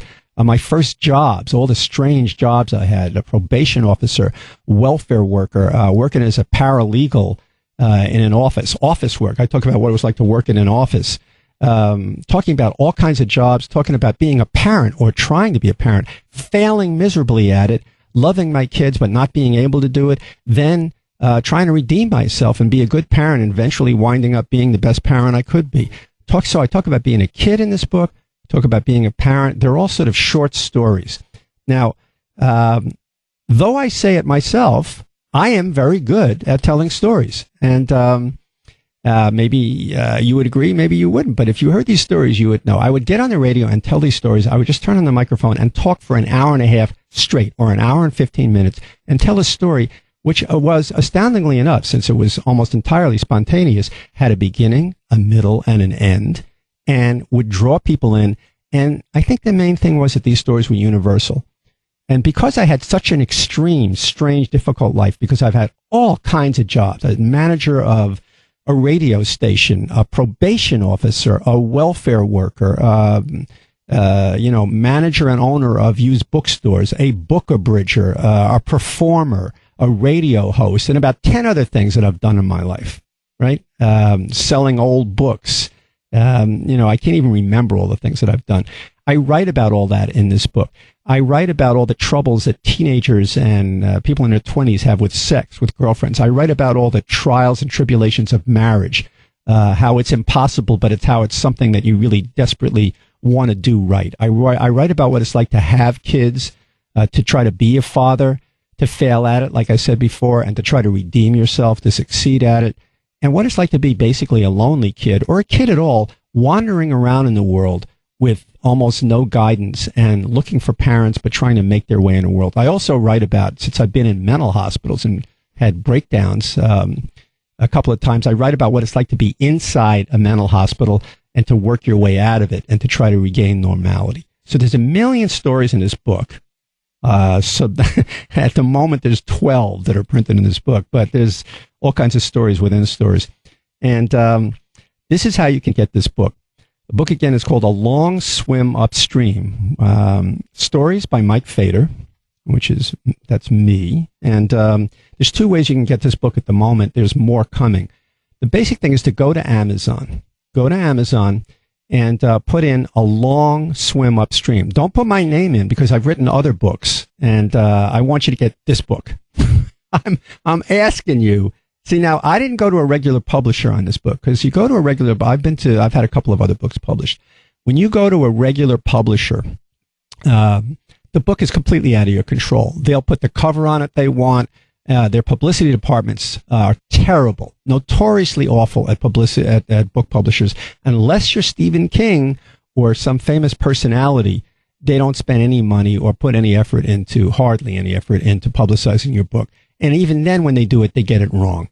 Like, they'll take a book that's all about, I wrote an earlier book that was all about various, extreme experiences, again, in jobs, being locked up myself, locking people up. Like, I've taken guns away from people in my life, right, as a probation officer. all of this stuff, they decided, because occasionally I will make jokes like I do here, they put it in the humor section along with Woody Allen or something like that. Now, I'm not saying Woody Allen, is lightweight, but still, they don't know what to do, or they don't do anything at all. So the publicity is bad in regular publishers. And also, there's a big movement, you should know now, among people who, like David Mamet just came out the other day. There's a big movement among a lot of really famous, well-known authors, playwrights, writers of various kinds, to publish their own books. It's like a wave of the future that people publish their own books, self-publishing, because you get far more royalties on a book. Like, I had a book for sale once for $17. Another book was for sale for, I think, $23. That was the new prices back in the day a little bit. Last one was 2001 of all years. And on a $23 book, you get $2.30 if they sell a book. And even then, the publishers, I mean, God forbid I'd be saying this and get sued.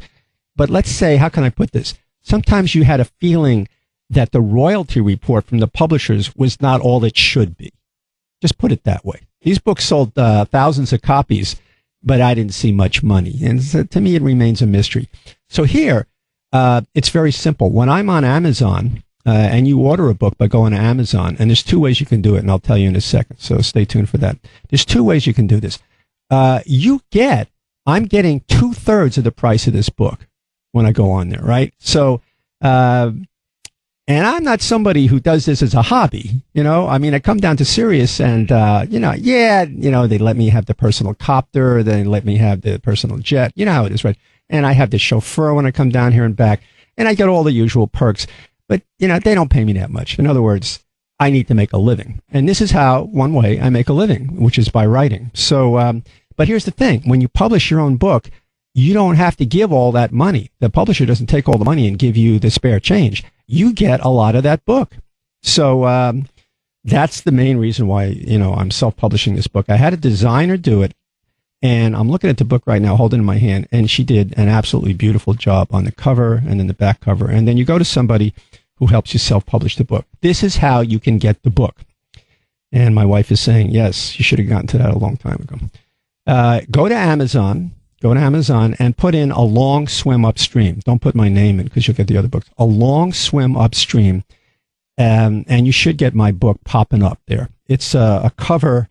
You'll see the cover of the book. It's a grayish cover with sort of blue-looking waves on it. And it says A Long Swim Upstream, Stories by Mike Fader. And then you can get it in two ways. One is you can get it on Amazon Kindle. It's an ebook, published as an ebook. So if you have a Kindle, which is an ebook reader that Amazon sells, you can get it that way. Or you can get it as a paperback book, an actual book that you can hold in your hands and read. And I know some of you prefer that. The way you do that is it should be there too. So when you go on there, there'll be two separate, images of the cover. One is for the electric book, the ebook, the electronic book. The other one is for the paperback book. So you'll have your choice of either one. And you go on there and just check out. There's two different images of the cover, one for the paperback, one for the ebook.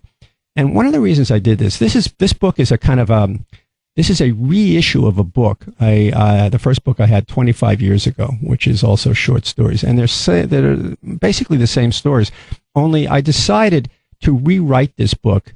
The original book were transcriptions of my radio show. I went on and just talked like I'm talking now. Now imagine if somebody was to transcribe word for word what I'm saying now. It would be full of uhs and ums, but basically even if you clean them up, it would be not the way you're used to reading things. It would be sort of like hard to follow sometimes. And I decided I want this to be more literary. So I went through this whole book over the last 5 months. I've been working a lot on this. And I think polished it up and translated it, so to speak, from talking into writing. So it still sounds like somebody speaking to you personally, which I hope it always will. But it's also more sort of readable, I think. And also I added a new story for this book, a brand new story. So I don't want to keep going on and on about this, but I'm very proud of this book.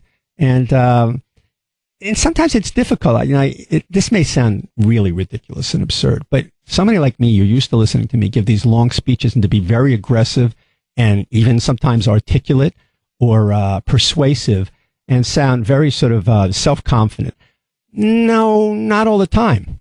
But the funny thing is I can do this on almost any subject, especially in somebody else's defense or on an issue. You know, I've saved people's lives, you know, and I can be very aggressive and very forthright and very effective when it comes to helping other people. But I'm not so good sometimes at helping myself. So I was afraid to even come on and talk about this tonight because sometimes I've screwed up opportunities in my life where I did something or achieved something and I was in a position to tell people about it or to help myself. And you know, I don't know if that's ever happened to you, but it's a kind of self-destructiveness that comes out of the blue, like some spaceship, like you had an opportunity in love or at work or in your career, and somehow you can't blame it all on bad luck or on bad bosses or on some awful wife or husband. You know what you did to screw it up, right? Or as a father or as a friend, you know. And I've had trouble in my life sort of blowing my own trumpet. But I'm doing that here now because I'm very proud of this book. And yeah, I guess the final thing is these are really good stories. I can tell very good stories and it's well written. And I think that they're all universal. I don't believe that anybody who buys this book will not recognize something in themselves. So check it out. It's on Amazon and Long Swim Upstream, stories by Mike Fader. But just put in a Long Swim Upstream. That's what you'll get these images. You can get it on paperback and you can get it as an ebook. Also, I wanted to rewrite this book after all these times, all these years. It was 25 years ago when the original stories first came out. It's a new world. People read books now, not necessarily in hardcover all the time, because now there are ebooks. So I wanted to have a whole new audience read these stories. I don't think enough people saw them the first time around. Also, by the way, another one of these stories involves, I was once discovered by major talent agencies and actually flown out to Hollywood. And so there's a story in there about me trying to make it in Hollywood, and which is very sadly funny. That's the only way I can put it. But just picture me in a stretch limo as long as a block, practically, being flown first class out to meet with studio executives in Hollywood and the head of various television networks to try to sell stories about my life and turn them into movies and TV, and the experiences I had. It was quite something. Okay, so the other ways that it's going to appear, they aren't quite ready yet, is if you have a Nook. Barnes & Noble has an e-reader called a Nook. That will be ready probably this Monday or so. Now, I'm going to tell you next Saturday other ways to get this book too, but right now it's on Amazon. Also, it's currently available, if this makes any sense to you. There are other e-book reader platforms. One is called Smashwords. This will only make sense if you know these places. Another one is Kobo, K-O-B-O, which is available in Canada. And it's going to be on Apple, available at the Apple Store for iBooks on an iPad. But that's coming in the next few days. For now, it's on Amazon. Also, finally, if you do buy the book, and I hope you do, and you like and you read it and you identify with it, or and you feel moved by it, I'm told, since I'm publishing my own book here, I have to do my own publicity. It's very good for the book sales if you post a good review on Amazon. So if you buy the book and you like it, post a good review for me on the customer reviews on Amazon, and tell everybody you know. I mean, really, this is where the publicity is at. It's all word of mouth these days, right? It's not the way things used to be.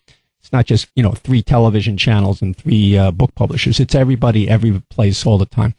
So just spread the word. Put it on Facebook if you like it. Tell people about it. Tell people where to get it. And I'm going to talk about it for you. You'll be hearing me talk about it for the next couple of weeks. And probably you'll hear me tell some stories, not necessarily that are in the book, but stories that are like the ones I tell in the book. I think right now what we'll do is I'll take a break and we'll come back. Are there any people people seem to be calling. Are they calling? Okay, so if anybody wants to call about this, and I may, we can talk about this, the whole idea of politics being personal. I like to understand all the political things I'm talking about by going sort of down into what people's lives are like. Like, for instance, the way you vote. I'm talking to you, right? In the truck, wherever you're listening to me. You're there in the truck. You're in the living room. You're driving to work, wherever you are right now. You vote, and you think you vote completely on the issues? I don't think so. No more than I do. You're brought up a certain way. you're born a certain way, and your opinions about politics are formed a certain way based on how you grow up. And that's why I believe personal stories are so important. And also, why would I be on the radio unless I feel like I'm talking to you personally? I don't want to make speeches here. I actually want to talk to you. I want people to get something that they understand and to come back and, to create, to complete the circle. So let's go to a break. And if you want to call, it's 866-997-4748. That's the number to call. Of course, we have many other political things to talk about tonight. The administration is basically putting a gun to its head and shooting itself, and it's their own fault for acting the way they do, for abusing their powers, and giving fuel to the Republicans enough to keep them warm for the next 100 years, which is a shame. Okay, let's go to a break. Stephanie Miller on Sirius XM Left. We have breaking sports news. Yes. Oh. Breaking NFL news. Chris Cluey, punter and outspoken gay rights advocate, says he has been signed with the Oakland Raiders. Wow. Go Oakland. Yay. Closer to me. So now there is a there. Yes. Oh, stop it. The Stephanie Miller Show. Weekdays at 10 a.m. East, 7 West on Sirius XM Left 127. Tired of paying outrageous prices for Viagra? Well, we have great news for you. Now you can finally get Viagra at huge discounts. Healthy Man allows you to save up to $500 on Viagra. Why pay U.S. pharmacy prices of $15 per pill or more when you can get Viagra for less than $3 a pill? Call today and get 40 Viagra pills for only $99. This can cost as much as $600 at your local pharmacy. You can't afford not to call us. If you want Viagra at the lowest prices, never pay $15 a pill pharmacy prices again. Get Viagra for less than $3 a pill. Call 800-834-4964 today and save up to $500 and get 40 pills for just $99. Healthy Man is fast, easy, and affordable. Operators are waiting at 800-834-4964 to take your call now. Call 800-834-4964. That's 800-834-4964. Again, 800-834-4964. These statements have not been evaluated by the FDA. This product is not intended to diagnose, treat, cure, or prevent any disease. Right now, at Wyndham Hotels and Resorts all around the world, pillows are being fluffed, guests welcomed at the door, bags delivered to rooms, and lunch served by the pool. And it's all being done to ensure you have a great experience. We're anticipating your arrival. We're anticipating your needs. We're anticipating you. Wyndham Hotels and Resorts, Wyndham Grand Collection, and Wyndham Garden. There's a Wyndham waiting. Book now at Wyndham.com and save up to 25% when you book 7 days in advance. See website for full terms and conditions. Most hotels are independently owned and operated. When it comes to choosing a trucking company, choose the one that invests in its drivers and their quality of life. Trans Am Trucking equips its Kenworth trucks with refrigerators, APUs for in-cab climate control, power to charge your cell phone, run your TV and microwave, automatic transmissions, voice navigation, in-cab fifth wheel release, and no-touch freight. At Trans Am Trucking, their drivers earn a living and enjoy life on the road. Call Trans Am Trucking at 800-370-9609 or visit transamtruck.com. To make your life on the road more livable, choose Trans Am Trucking. The Blend presents another SiriusXM Town Hall exclusive. Please welcome Rod Stewart. An hour of Q&A with rock icon Rod Stewart. Celebrate the release of Rod's latest album, Time, and the SiriusXM Sounds of Summer. Hosted by original MTV VJ and SiriusXM DJ Mark Goodman. Next Friday at 8 p.m. Eastern, 5 Pacific. Encores throughout Memorial Day weekend on The Blend, Channel 16, and on the SiriusXM app. Sirius XM Left 127. Think. I think ethics is a huge problem in Washington. Expect more. Sirius XM Left 127. What'd that lady say? Ethics is a huge problem in Washington? How about water is wet? That's a startling revelation. Ethics is a huge problem in Washington. I can't even get my head around that. If anybody wants to call about this, the whole idea is, that's why I went on the radio, was personal stuff. Let me tell you the first time I went on the radio to do the first story I ever did on the radio, these personal stories. I talked about my whole life, everything, right, in front of thousands of people, which seems very strange, but it worked out because of the universality of it. I'm doing the news. I'm reading stuff from the New York Times. I'm on the radio for about a year. Comes an anniversary. My father died, and this is in 1981. My father had died 6 years before in a plane crash in the Black Sea off the coast of Istanbul. A guy who wandered the whole world all his life, going to a lot of strange places. He even worked for the government in some ways. He was a chemical engineer, and he was on a jet, a small jet, and it crashed and killed everybody on board. The entire plane disappeared. This is one of the few times in the history of airplane crashes and of airplane flights entirely that a plane just disappeared. It was like somebody plucked it out of the air, and it was gone. They never found a piece of this plane or one bit of any body. It just disappeared. And what happened was in Istanbul at the time, they were just trying to get they were modernizing their power stations in Istanbul. My father lived and worked in Istanbul, which is another whole story, believe me. That's some city, an amazing city. I visited him there. So he lived and worked over in Istanbul. That's just one of the millions of places he was in his life. Not in my house, but everywhere else. And he's flying back, and they were modernizing the power system in Istanbul, and it was very badly done. Their power grid was like practically non-existent. So sometimes in Istanbul, at various times, they plan to shut down the power in different parts of the city. And one time, they shut it down at the airport. Now, they let people know in advance, like at hospitals and airports, obviously, they were going to shut down the power for like 3 hours, right? So they let people know about this. And so why? So that hospital and the airport or whatever could turn on their own generators in advance and have, lights for the planes to land, lights in the operating room. They had to have this. But the Turks could be very strange about things like this. You might say casual or maybe not caring as much as they should. My father's, whoever you're talking to, hang up. I don't want, it's irritating me. All right. Enough of it. All right. So my father's plane, he flew to Switzerland because the company he worked for had a Swiss bank account because they were using money to bribe officials in Turkey to get contracts to build fertilizer plants and chemical plants. So my father had access to this Swiss bank account. So he would fly there as the head of the local branch of this huge international construction company, which is one thing he was doing.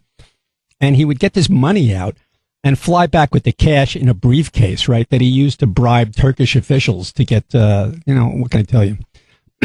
So he's on his way back, and the plane is about to land. It's nighttime, and the lights go out on the runway. Plane pulls up. It doesn't land. And was that my wife? Okay. I heard you. I'll be home later, and you can tell me later. But watch yourself. I'm giving it away.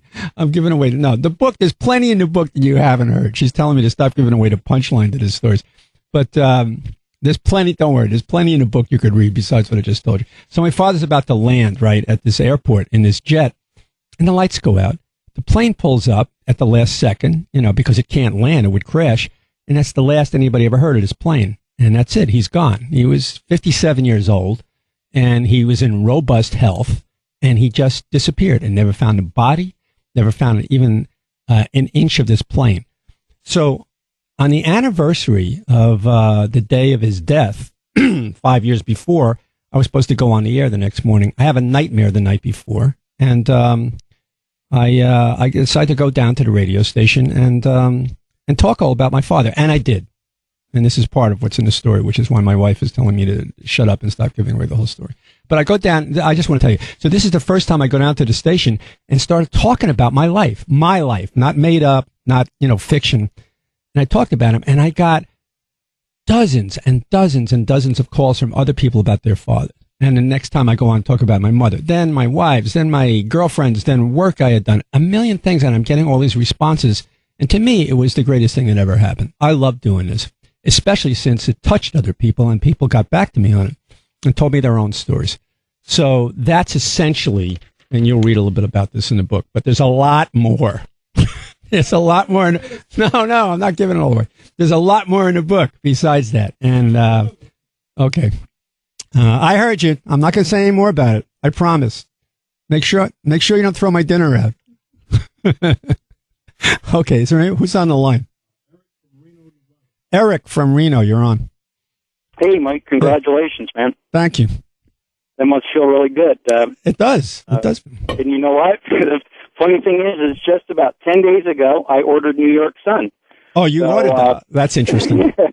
Yeah. And Yeah, I haven't had a chance to. Actually, I think it's at home. I'm a trucker on the road, but I'm looking forward to getting back and seeing that. Now that you have another one out there, I guess I'm going to have to go out and track that one down, but I look forward to it. Oh, the other thing is, since you mentioned it, you can, if you're going on to Amazon has this thing like a teaser. When you go on to Amazon, they let you read you can read the first story of the book for free as a way of teasing you into buying the book. So everybody should know that too.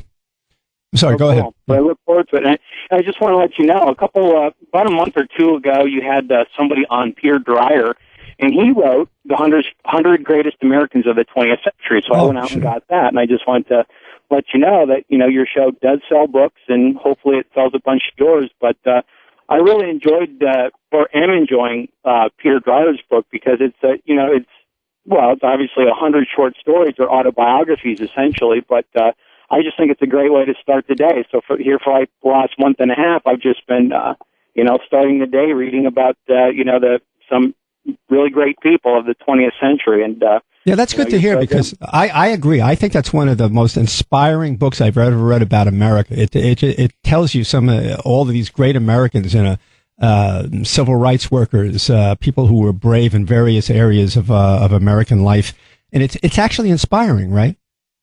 Absolutely, yeah. I mean, there's names in there like household names like Helen Keller and LaGuardia. I can never pronounce his first name. I mean, Fiorello. A lot of people know. Yeah, right. Okay, but of course, lots of people. It's a household name essentially. A lot of people do know it, but I mean, there's a lot of other names in there that flew below the radar. And I was born in the '60s, and so a lot of the people that from that generation I know of, but I mean, there's a lot of people from the earlier part of the century that, of course, were way before me. I mean, just people like, I don't know, I'm bad with names, but Emma Goldman, was it? Emma Goldman, a famous revolutionary. Yeah. Oh, man, just amazing stories. I mean, it gives you, perspective and, just how brave and how much guts some of these people have. I memean, there's women in that book that just had, 10 times more guts than I'd ever have. You really got to give a lot of, credit. But I mean, it's just a great way to start the day, just a little 10-minute reads and, so that, I'm a truck driver, so I drive down the road and it just gives you something to contemplate on. And I really enjoy it. So I just wanted to let you know that, it's, oh, great. All right. More books and, it was worth it. And anybody else out there that wanted to get it, I highly recommend it. But I look forward to, New York Sun and, what's the name of your new one? It's called A Long Swim Upstream. A Long Swim Upstream. Okay, man. Well, look forward to it, and keep doing what you do. And I give you a lot of credit, man, for coming out and some of the things that you talked about, because like you just said, like you were institutionalized or had some issues that you needed to address, and I think a lot of people would have a hard time even talk openly about that. And, I give you a lot of credit because it takes a lot of guts to be able to be in that position and come out and say, I was there, but, I'm not there anymore. And, I think that just, it goes to show like we progressives, we absorb a lot of the inhumanity and cruelty and nastiness in the world, and we absorb it. And sometimes we can't shake it. And I think that's, it can bring you down. It can really bring you down. Without a doubt, man. And, props to you for being able to talk openly about it and, keep up the good fight. Listen, thanks for calling. And the book, again, that you were talking about is Peter Dreyer. I think it's Dreier. Is it the 100 Greatest Americans, right? Yep, the 100 Greatest Americans. Yeah, it's a wonderful book. Wonderful book. Yeah, definitely. All right, Mike. Take care, man. Yeah, thanks for calling. Who do we have?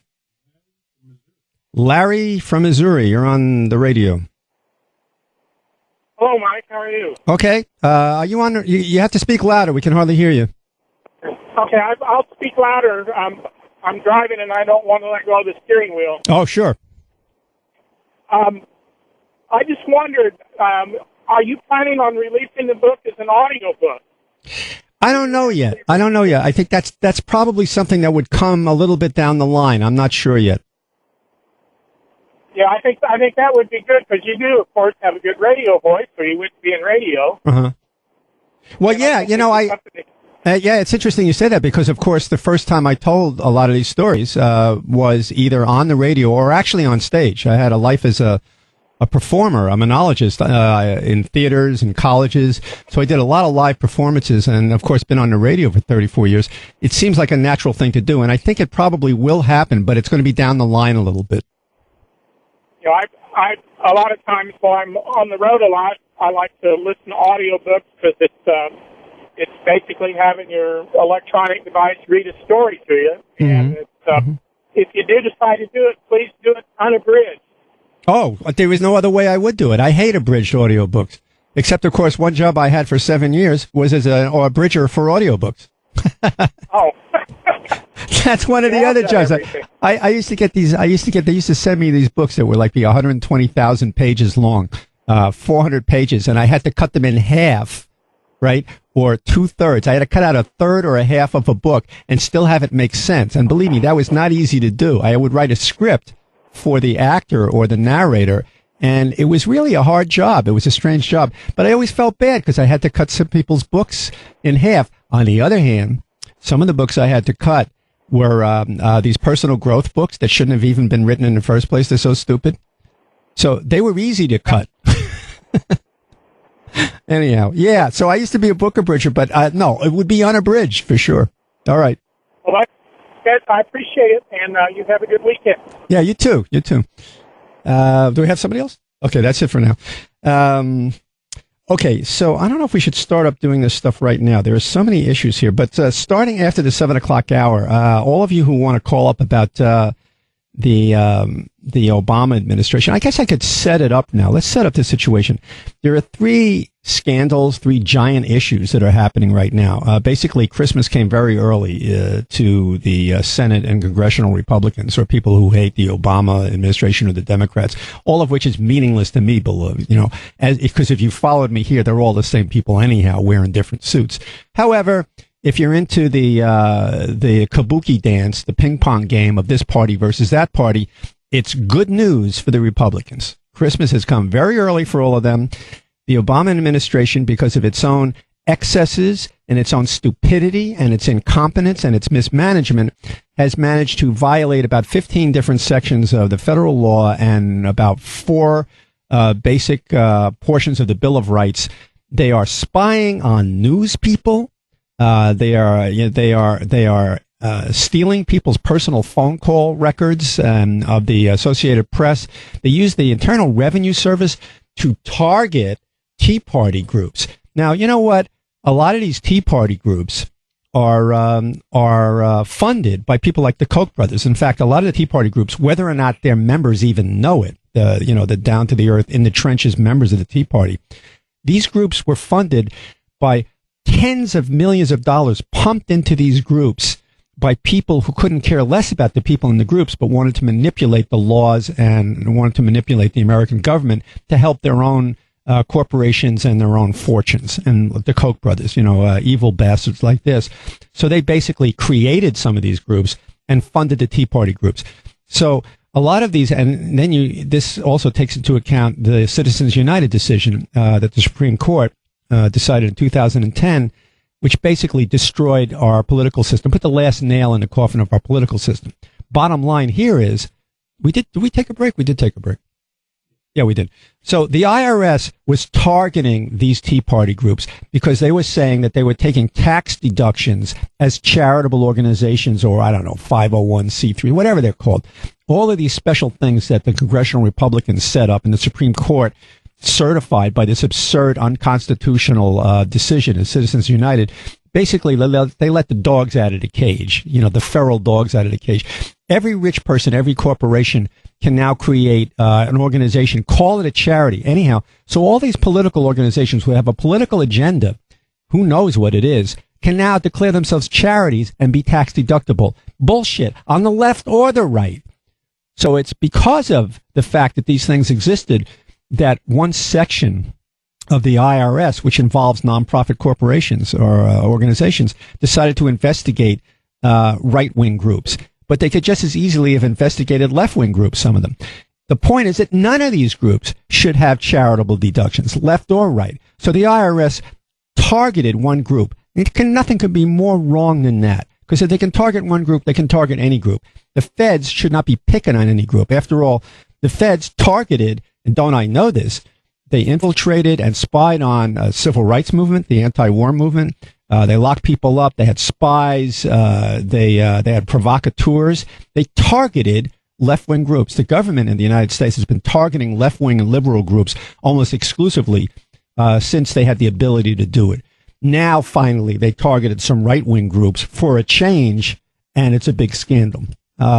Just as recently as, I think it was a month ago, because of the Freedom of Information Act, the FBI released information which shows they were investigating the Occupy movement, which was 99% peaceful and just wanted to adjust income inequality, right? They were investigating them as terrorists and spying on them. So this has always been targeting left-wing or liberal groups. But now this is the first time we really hear about a serious case of them targeting right-wing groups. And it's food for these idiot, Republicans. And the other thing is the Benghazi issue.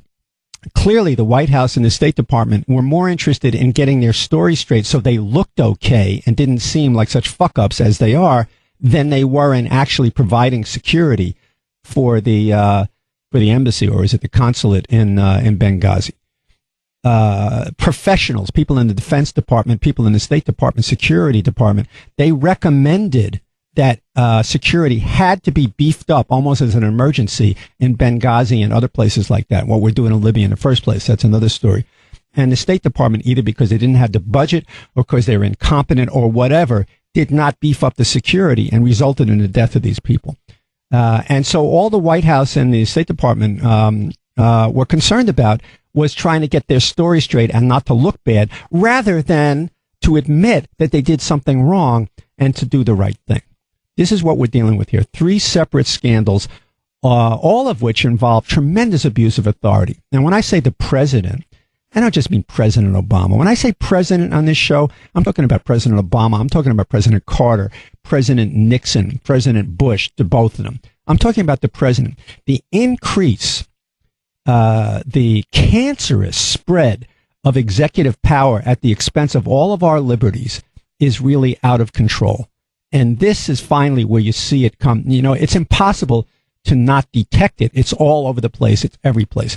In fact, just recently, just the other day, there was a hearing, I think, in the Senate, I don't know what it was, Senate Military Affairs Committee, whatever it's called, where members of the Defense Department, the lead lawyer for the Defense Department and one of the heads of the Defense Department show up in front of this group with McCain and all these other people. And they stated clearly, with no apology, that the Defense Department, that is to say the soldiers, the Army, whatever, the Air Force, they have the right to go wherever they want to go, wherever they feel that there are terrorists. And that included, this is a statement from the Defense Department to the faces of these senators who were actually shocked, even McCain, to hear this. Even McCain, or even guys like Graham, they were shocked to hear this. As far as the Army is concerned, and they said it on record the other day, they have the right to go anywhere they want, including even if they think there are terrorists in Boston, they can set the Army into the streets. So for what did we have a revolution? Why do we have a constitution? So when I say the president and the executive, I mean all of these guys. For the last 50 or 60 years since World War II, it's been getting worse and worse and worse. We are talking about the tipping point. They talk about the tipping point in climate change.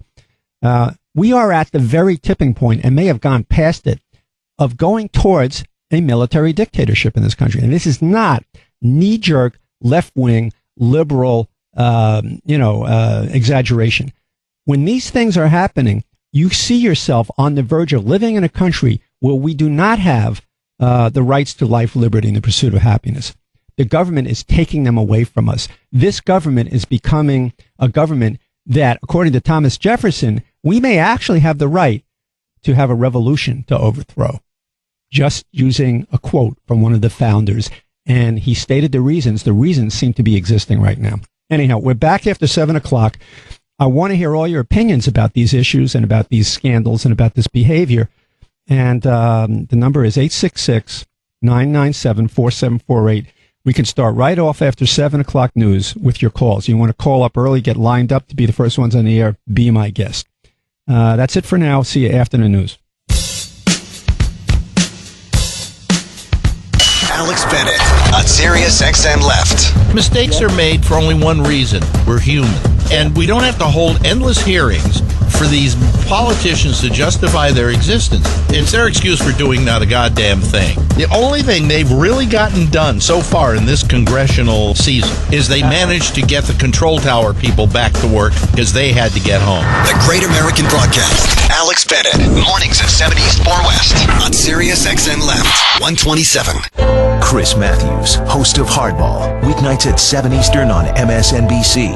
I have high hopes for President Obama's second term. We got to do something about guns, especially keeping guns from dangerous people. We have to do something about Iran. Yes, we have to, and I'm no hawk. And we have to do something about immigration. We need to do what any country in the world has to do, decide who comes into the country. We need to find a way to contain the rising cost of health care. We need to do it in an American progressive way, but we have to do it. Lean forward, MSNBC.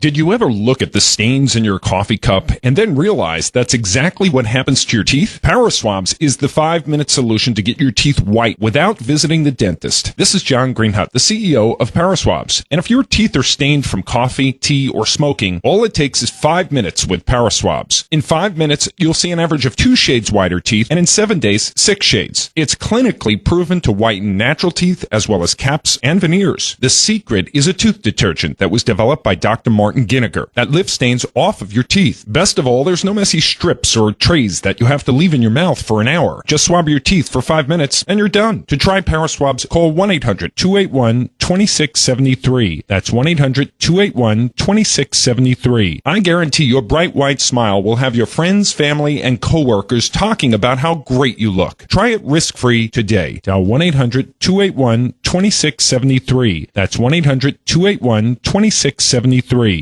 Hi, this is Bob Diener, president of GetARoom.com, and I've got the deal of the week in the Big Easy, New Orleans. We're offering a special deal, 20% off the rates at the charming Chateau Dupree Hotel in the French Quarter. Listen to jazz music, eat at New Orleans' top restaurants right outside your door. Rates from $79 a night. To book this deal and tons of others all over the country, go to GetARoom.com. That's GetARoom.com. Angelina Jolie revealed to the world that she underwent a double mastectomy. Her reason? Genetic tests told her she was at high risk for breast cancer.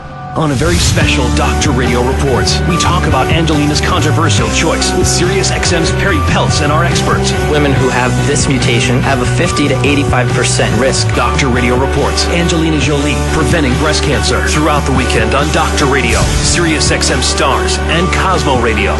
Or listen on the SiriusXM app. Sirius XM Left 127. Logic. Getting humanity back to this place is so important. Expect more. Sirius XM Left 127. AP Radio News. I'm Carlotta Bradley. Longshot Oxbow wins the 138th Preakness Stakes. The drought continues for a Triple Crown winner in horse racing, as Kentucky Derby winner Orb was not a factor in the 138th running of the Preakness Stakes. Instead, it was Oxbow, victorious, trained by the Hall of Famer Dwayne Lucas, ridden by Gary Stevens, the 50-year-old who came out of retirement earlier in the year. Oxbow was followed to the finish line by It's My Lucky Day and My Loot. Orb finished fourth. Glenn Clark, Baltimore. A car has driven into a group of hikers at a parade in a town in western Virginia. You could hear it hitting people. You could hear this thud, thud, thud, thud, thud, until they finally got the car stopped. That's correspondent Deborah McCown in Damascus, where witnesses say a car driven by an elderly man ran over people in a parade, injuring 50 to 60 people. No deaths reported. Officials say it's fortunate no one was killed when 2 trains packed with commuters collided in Connecticut during yesterday's evening rush. 72 people were sent to the hospital. About 700 people were on board the Metro North trains. NTSB member Earl Wiener says investigators are examining part of eastern-bound railing that contains a fractured rail joint. We look for witness marks, and witness marks are some telltales that indicate something's anomalous. So in this particular case, we're looking to see if there was a discontinuity in the rail, and that would show up as perhaps a mark on the tread of a wheel. The accident damaged the tracks. Officials don't know when service will be restored. Tonight's Powerball lottery jackpot is a record breaker for the game. Iowa Lottery Director Terry Rich. Number one, it's the largest Powerball jackpot ever. And number two, we're in not only historic territory, but we've added California, which means that more money is being put in, and the jackpot has been growing much faster. This is AP Radio News. The Kings won't be leaving Sacramento. The Sacramento Kings are staying put, despite the efforts of a group determined to buy the team and move it to Seattle. Sacramento Mayor Kevin Johnson says that a deal to sell the Kings to a group led by a software tycoon has been signed. Johnson helped assemble the new ownership group in a bid to keep the Kings in California's capital city, a feat that was accomplished earlier in the week when NBA owners rejected a bid to move the franchise to Seattle. The NBA is expected to officially approve the sale sometime next week. This is Jack Briggs. Yahoo may be on the verge of closing its biggest acquisition during the 10-month reign of CEO Marissa Mayer, as she tries to attract more traffic and advertisers to the internet company's website and mobile apps. According to the technology news site All Things D, Yahoo's board of directors will meet tomorrow to consider approving a $1.1 billion acquisition of online content sharing site Tumblr. I'm Carlotta Bradley, AP Radio News.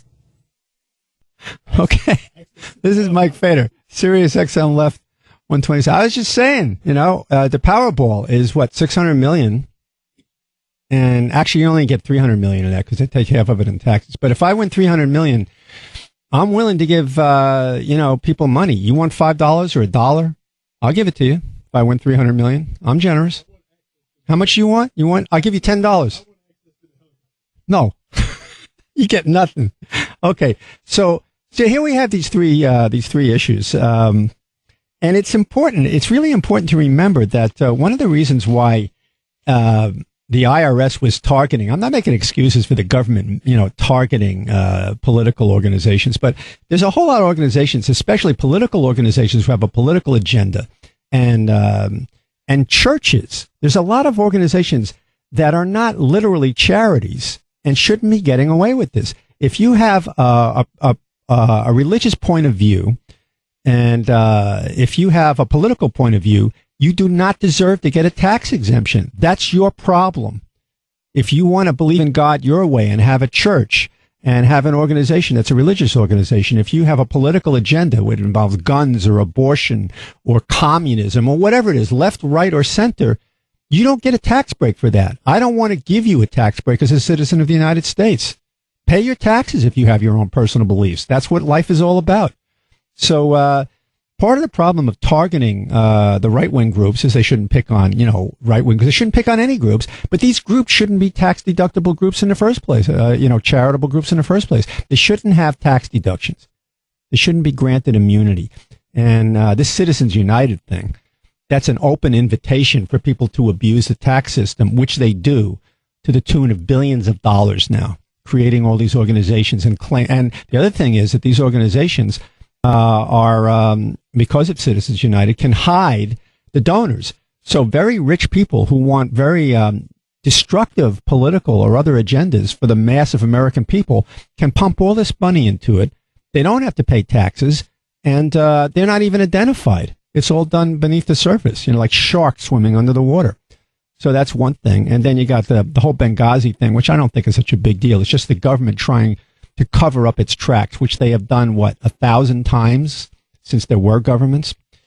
And the AP investigating, I take that really harder than anything else. To be somebody who's a journalist, sort of, or somebody who's on the radio, who contacts people, and to have my phone records stolen or tapped or illegally summoned by the Justice Department, they're out of control. The government is out of control. Now, some people will say it depends on what side you're on. I'm saying almost in every way. The government is out. In some ways, I want the government to be more in control when it comes to gun control, when it comes to protecting the rights of people who are minorities, voting rights. I want the government to be more in control. That's only right because it affects the majority of Americans, and it's only the decent thing to do. But the executive is out of control. There's 150 United States military bases in countries all over the world, most of which we don't even know about. In the last 10 years, in the last 12 years since 9/11, $385 billion was spent giving money to private contractors to construct U.S. military bases in countries all over the world. Some of these countries, like Spain and in Okinawa, they don't even want these bases. They hate these bases. They don't even want them there. They're trying to get their governments to throw out these U.S. bases because the soldiers there They rape, they kill people, and they're not subject to the country's justice. They fly in, they're a nuisance. They carry atomic weapons. People don't want these bases there. And yet we have spent, here we are, a government that's broke. People are being laid off all over the place, laying off teachers, laying off cops. They're freezing government salaries. They're cutting down on government agencies. Oh, we're all broke. $385 billion in the last 12 years was spent by this government, was given to contractors to build U.S. military bases, all of which approved in secret by Congress or outright in the military budget and authorized by the President of the United States. The President of the United States, and I mean all presidents, basically has become a dictatorial position. It is an out-of-control dictatorial position. Congress is whatever it is. It's incompetent, but the executive is the thing we have to worry about probably more than anything else. Do we have any calls on this? Okay, with the number here, listen, I want to hear about all these issues. These are big issues, right? 866-997-4748. 866-997-4748. When it comes to tapping the phones of reporters, if we don't have free speech, we don't have a democracy, period. The First Amendment is the First Amendment for a reason. We start tampering with people's ability to express themselves, or journalists to have sources to get stories, to make sure the government is acting correctly and legally and morally, then we are really dead. Dead as a doornail. No democracy. And we're headed straight for this catastrophe right now. We are headed off the cliff into a military dictatorship, a corporate police state. So who do we have? Mr. John, is it? John from Grand Rapids, you're on. Hey, Mike. Love the show. You know, the AP thing, you know, Glenn Greenwald, David Korn, been reading article after article the last couple of years, even a journalist from the United States that was writing some, you know, unpopular articles about the administration, coming back into the country and having all of her computer and everything taken away from her like she was a terrorist. All right. You know, those guys have been writing articles about the obsession of whistleblowers for a couple of years now, and now it's systemic, and now you're seeing it's just like Nixon's obsession, starting with, you know, it was all born out of the Vietnam War and his obsession with whistleblowers and the plumbers and the leaks. It all comes to a crappy end, and that's what's happening here.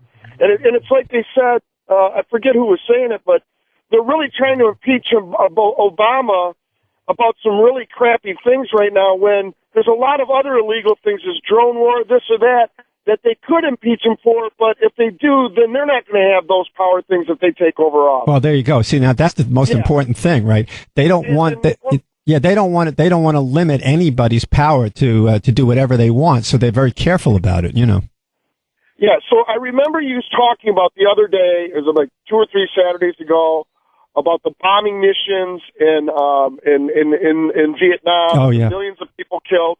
And then I'm reading an alternate yesterday, the 22-page transcript of a gathering with Scahill, Amy Goodman, and Noam Chomsky. Yeah, I read that. It's really astounding. Listen, if you want to read something, when he said that he talked with the guy, the general that talked about why they started bombing in Laos, because they had their bombing missions cut off in Vietnam, so they had to go and bomb something.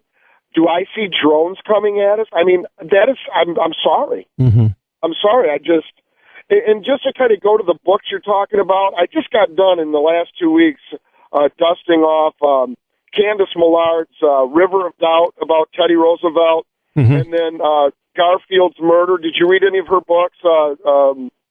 Oh God! I just got through reading the book on the assassination of Garfield. Yeah. Okay, so let's talk about that. Talk about parallels. You got all the climate science deniers in the United States when the progressives from Europe are saying you need to take action, and then you got the parallel with Lister and the antisepsis preparation of surgery, and the United States doctors saying, "Oh, you're full of it. you don't know what the hell you're talking about. Yeah, I mean, this is got chewed up and died in that. It's like, hold on. Let me stop you for a second because the listeners can't follow this too well because they haven't read the book. I don't remember the time. I don't have to talk. I'll listen. No, it's okay. No, I just want to stop you for a second so that people understand what you're saying. A new book has come out about the assassination of James Garfield, President Garfield, who was an extraordinary guy. He was a hero in the Civil War and a very decent, very moral man who was elected president. He didn't even want to be president, but it fell out for various reasons that he became president. And some lunatic, this wasn't a conspiracy, but some lunatic shot him and tried to kill him.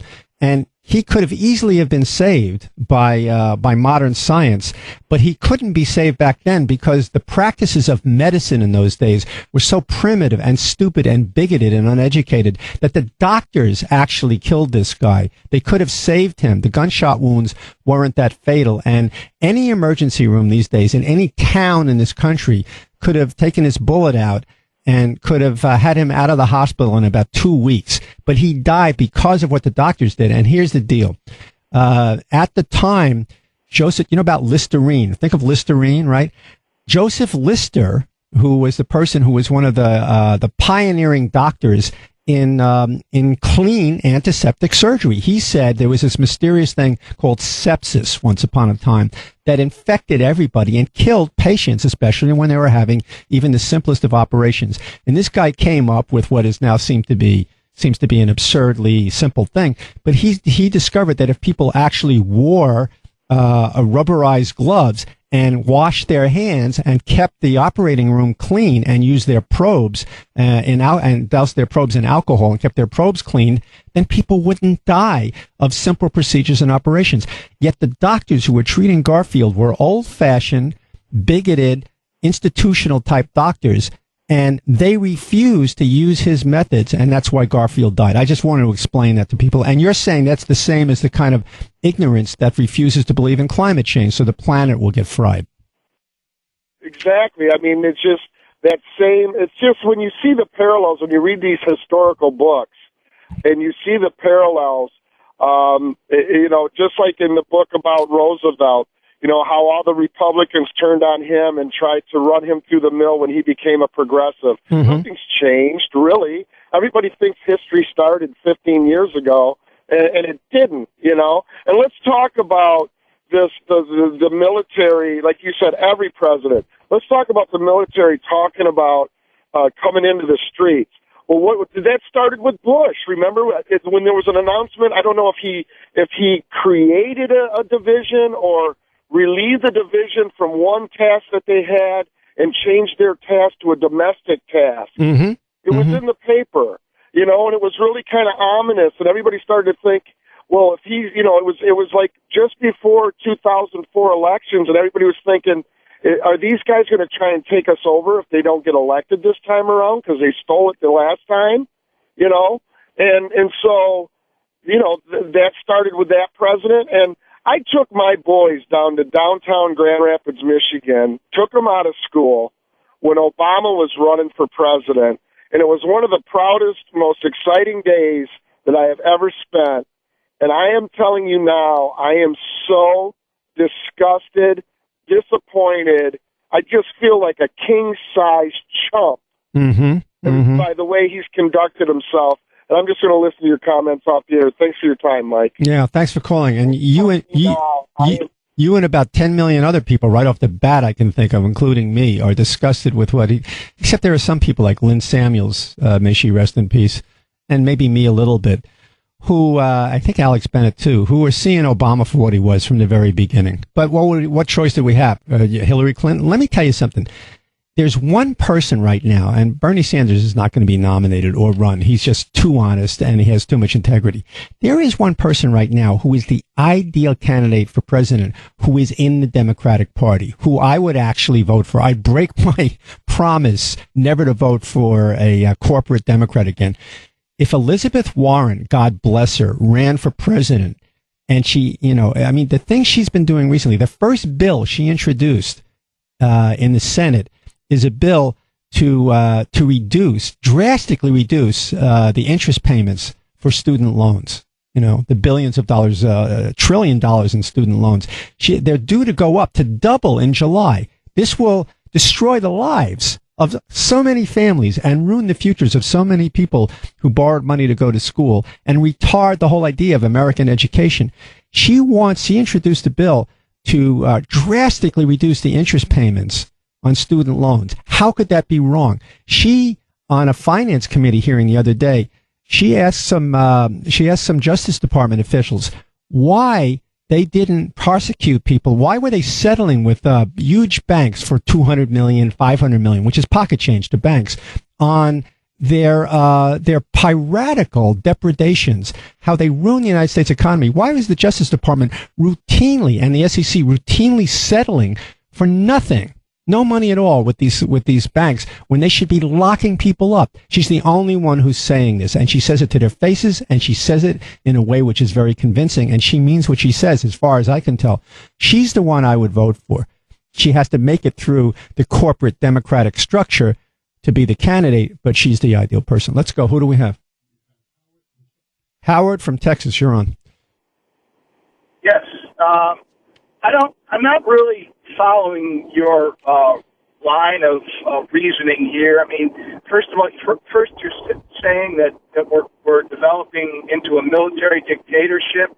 Then you say that President Obama, who is the military leader of this country, is a weak president. Mm-hmm. So that doesn't make sense in and of itself, okay? In other words, if we're turning into this enforcement, Nazi type of military dictatorship in this country, well, then I don't understand how you can, make that statement and at the same time badger President Obama. Well, let me explain, because I did explain it in a very simple way before, and I'll explain it again. It's very simple, and I did say it before. He is a weak man because he's influenced by the very people who want it to be a military dictatorship, and that's the explanation.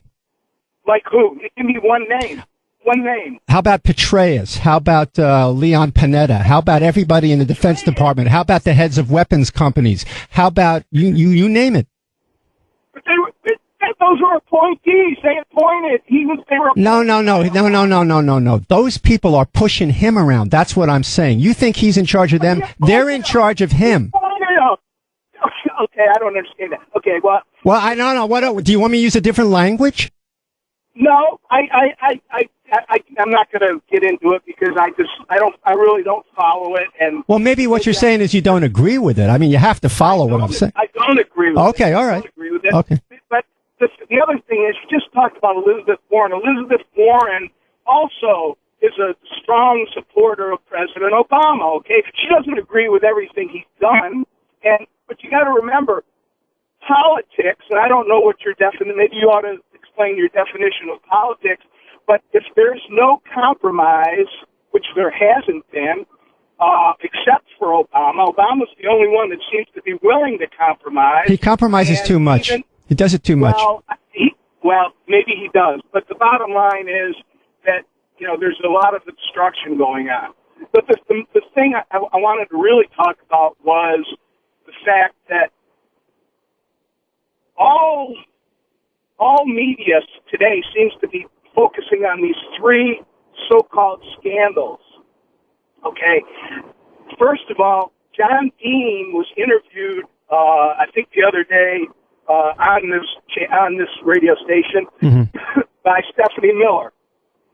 I think John Dean probably is more competent to talk about scandal than perhaps anybody in history. No doubt about that. And he came out and said there is, first of all, the AP thing. He said that's a policy deal. Okay, it was a policy set by the Bush administration. Nobody's phones were tapped. All that was done there was phone records were requested in an effort, so that intelligence efforts that were going on wouldn't be compromised. Okay, nobody's phones were tapped, and if you know that there were, if you can give me factual accounts of whose phones were tapped, I would like to hear that because I don't think that's the case.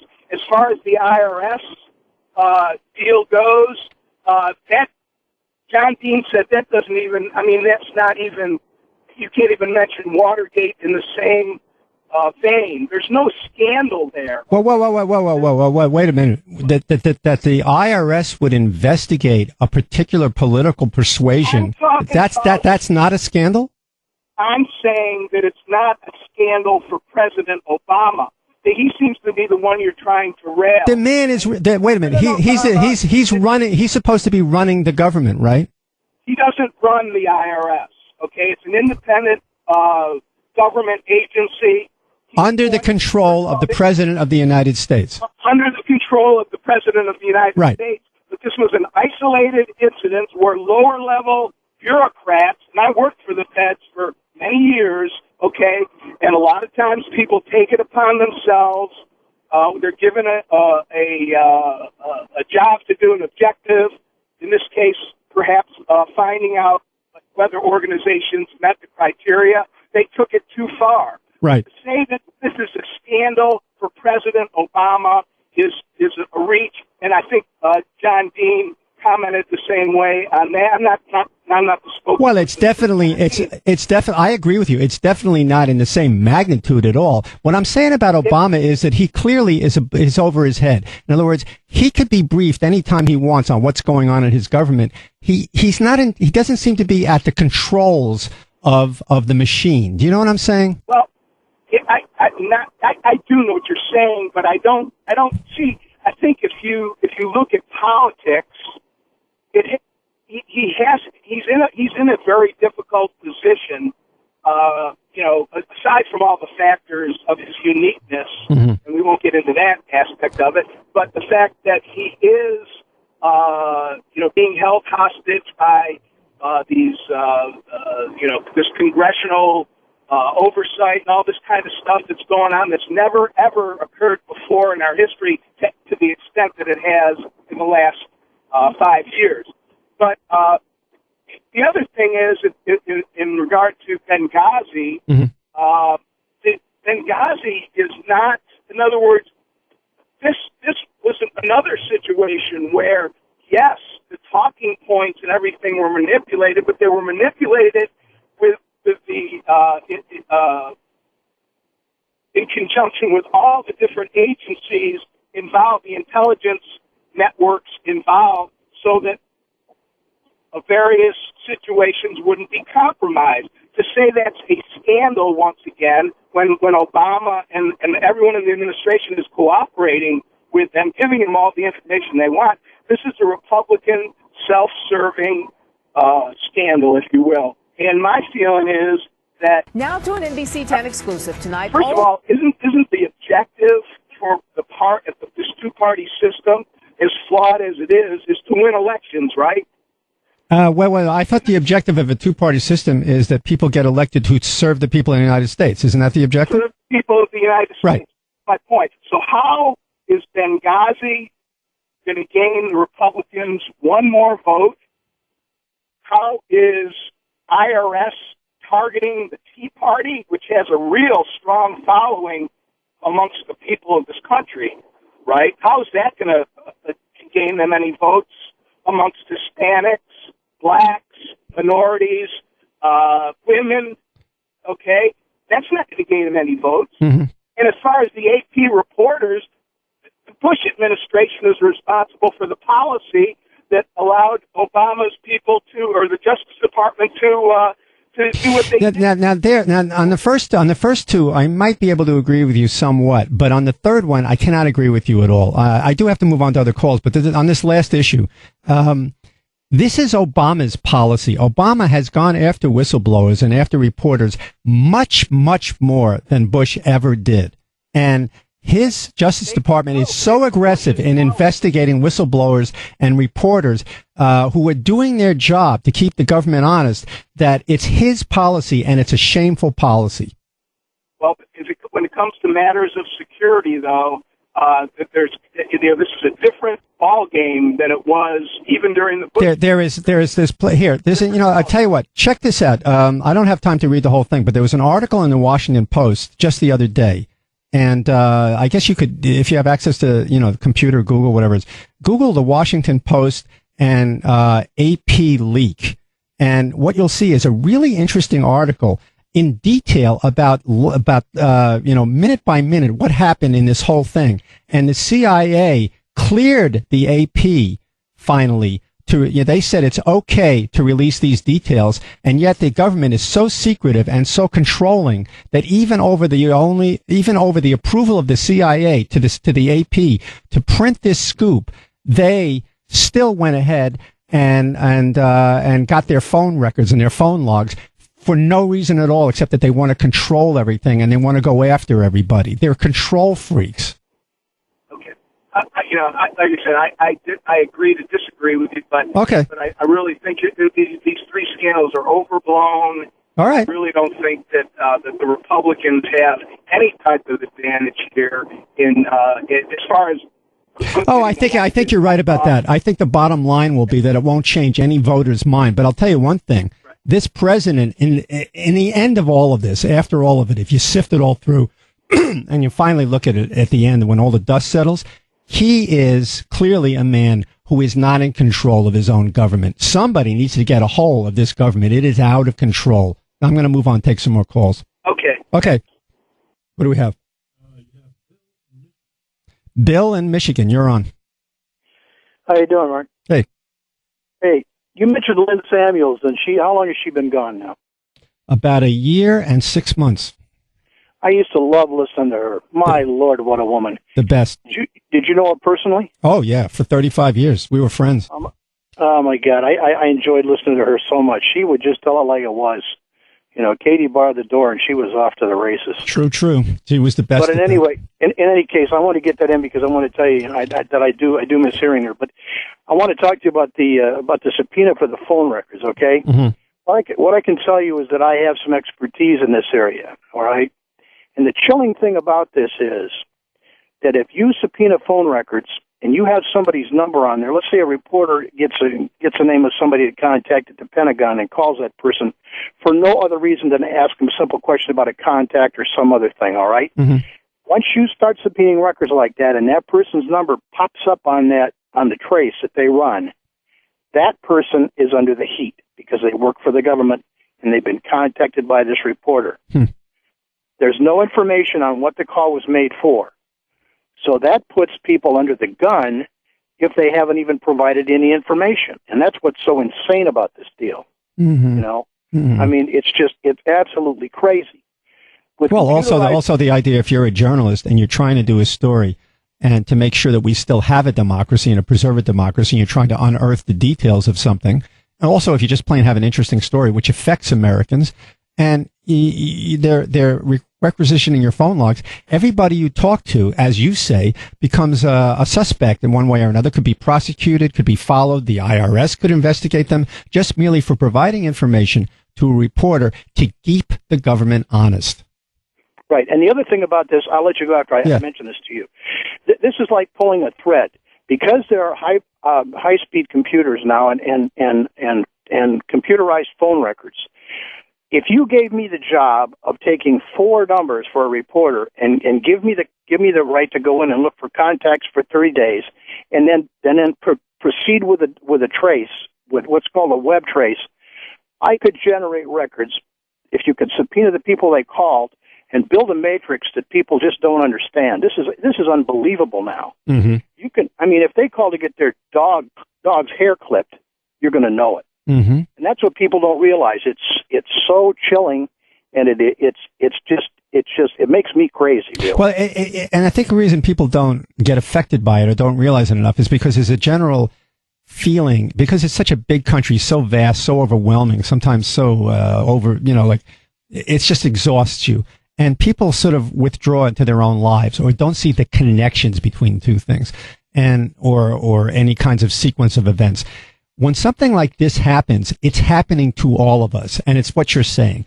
If they can do this to these people, they can do anything to anybody. This is like opening a door to an endless series of assaults on our liberties. This is what's going on, Yeah. Now, my last comment is with you is this: do you heard about the data center they're building in Utah? Yeah, $2 billion worth. All right. That's the NSA. Yeah.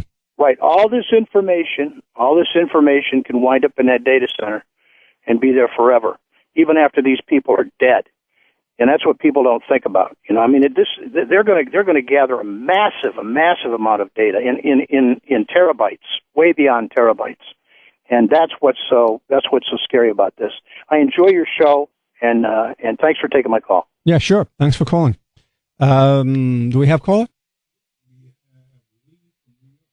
Lee from New York. By the way, if you want to call on these issues, please do. 866-997-4748. 866-997-4748. Call and express your opinion on this. It's your radio station. You pay for it. Go ahead. I'd like to just put out a different kind of opinion. Sure. I agree with what was done with the, what they did with the news reporters getting their records. And the reason why I'm saying that is because I'm going to use your words that you just said, what they do to the least of these or somebody else, they could do it to somebody else. Mm-hmm. Stop and frisk wouldn't be put up with any other community. Do you understand what I'm saying? I think African Americans, especially the males, are like the canaries. I mean, if you understand what I'm saying. They're canaries in a coal mine, right? So what could be done to them, it can be done to everybody. Yes, and from a human point of view, it's like people look over it, even the news report is like, oh, this is just a story, something like that. These are real human beings going through certain things. I mean, do you understand what I'm saying? You can even put that with sexual abuse, because who knows what these policemen do when they put them against the wall. If they would do that to Wall Street people or do that to, say, just news reporters or something like that, mm-hmm. you understand what I'm saying? Mm-hmm. The outrage that I'm seeing, that I'm getting is justified. I agree with it because going through the records and stuff like that. But 2 points with that. I've been in computers for a while. They could do this a long time ago. And the thing that this government doesn't realize, the same way they want to make everything digital to control people and stuff like that, there's a counter to that. And it's not only the terrorists, it could be Russia, China, whatever like that, could infiltrate and do the same thing that they're doing to the government. I mean, do you understand what I'm saying? Mm-hmm. The same way they talked about drones at one time, like they're in control of the drones, like they can kill people. Well, guess what? They can have drones get, politicians, American politicians, and do the same thing.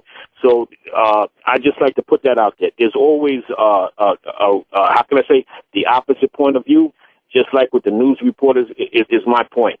This stuff is all, this stuff, what you're saying, it was all laid out a long time ago in various religious texts that most people in the world pay some attention to. Do unto others as you would have them do unto you. What you do to the least of mine, you do to me. In other words, everything is connected. What you do to other people, they can do to you. And what you do to other people, you know what? They will do to you. This is called karma. The Buddhists talk about karma. If you bomb people, if you stop and frisk people, if you beat people up, if you abrogate their rights, if you lock them up, they will do the same thing to you. And I'm just going to use myself as an example because just to testify, I grew up in the projects, all that stuff. I had no problems with the police or anything like that. I waited to the 40s and basically stopped for something like that where I went through something. And it brought it home to me. Do you understand what I'm saying? How you can be a deer in the forest and escape trouble. When it becomes personal to people, they recognize it more. They have more empathy. And that's true. That's true. And the job for people is to expand beyond their own personal lives and to extend themselves into understanding that what happens to other people is happening to you. So anyhow, we're going to move on. You got it. Thanks for calling. Who do we have? Roger in Scranton, and then we're going to we didn't take a break, so we have to take a break. Roger, go ahead. Oh, hi. I just wanted to make a correction. Oversight of the Internal Revenue Service is Congress. Article 1, Section 8 specifically says that. So Obama, what he did was he apologized for an agency he had no direct control over, a gentleman or whatever. And you're right about a lot of things about Obama. And I did listen to you. In September of 2007 or 2008, you had as a guest a man who was hello? Yeah, I'm listening. I'm listening to you. Oh, he was chairman of the Socialist Party. I can't remember his name for the life of me. But the first question you asked him was, what is Obama? And it was a big chuckle of laughter for me because he said he's a Republican. Yeah, I don't know the name either, but I vaguely remember that. Go ahead. And no, on this channel here, no other host has brought on a guest such as that man, because if you're gonna, not to toot your horn, but you actually interview a lot of people who are pertinent on the left as opposed to who's just newsworthy. I've always believed that the real left is pretty old right now. They're not out there anymore. Yeah. There's a bunch of people who call themselves lefties or whatever. I mean, that's, I guess, the latest buzzword in the last few years. Yeah, well, what happens is you get a lot of people who somehow imagine, or they get told and they believe it, that people like at MSNBC are left wing. They are not left wing. No, they're making, those people earn a lot of money. It's not just the money. It's not just the money. Basically, MSNBC, you would have to go a long way to find one of their hosts say one bad word about Obama. A long way, you know. Yeah, that is true in many ways. But most importantly is most people get MSNBC confused with a news organization. They are a commentary on news, and they get to pick the subject. I don't think you can actually find a true news program in today's market. You really have to. I don't live in New York City area anymore, so I can't listen. I don't get a chance to listen to WBIA, and they used to have a decent.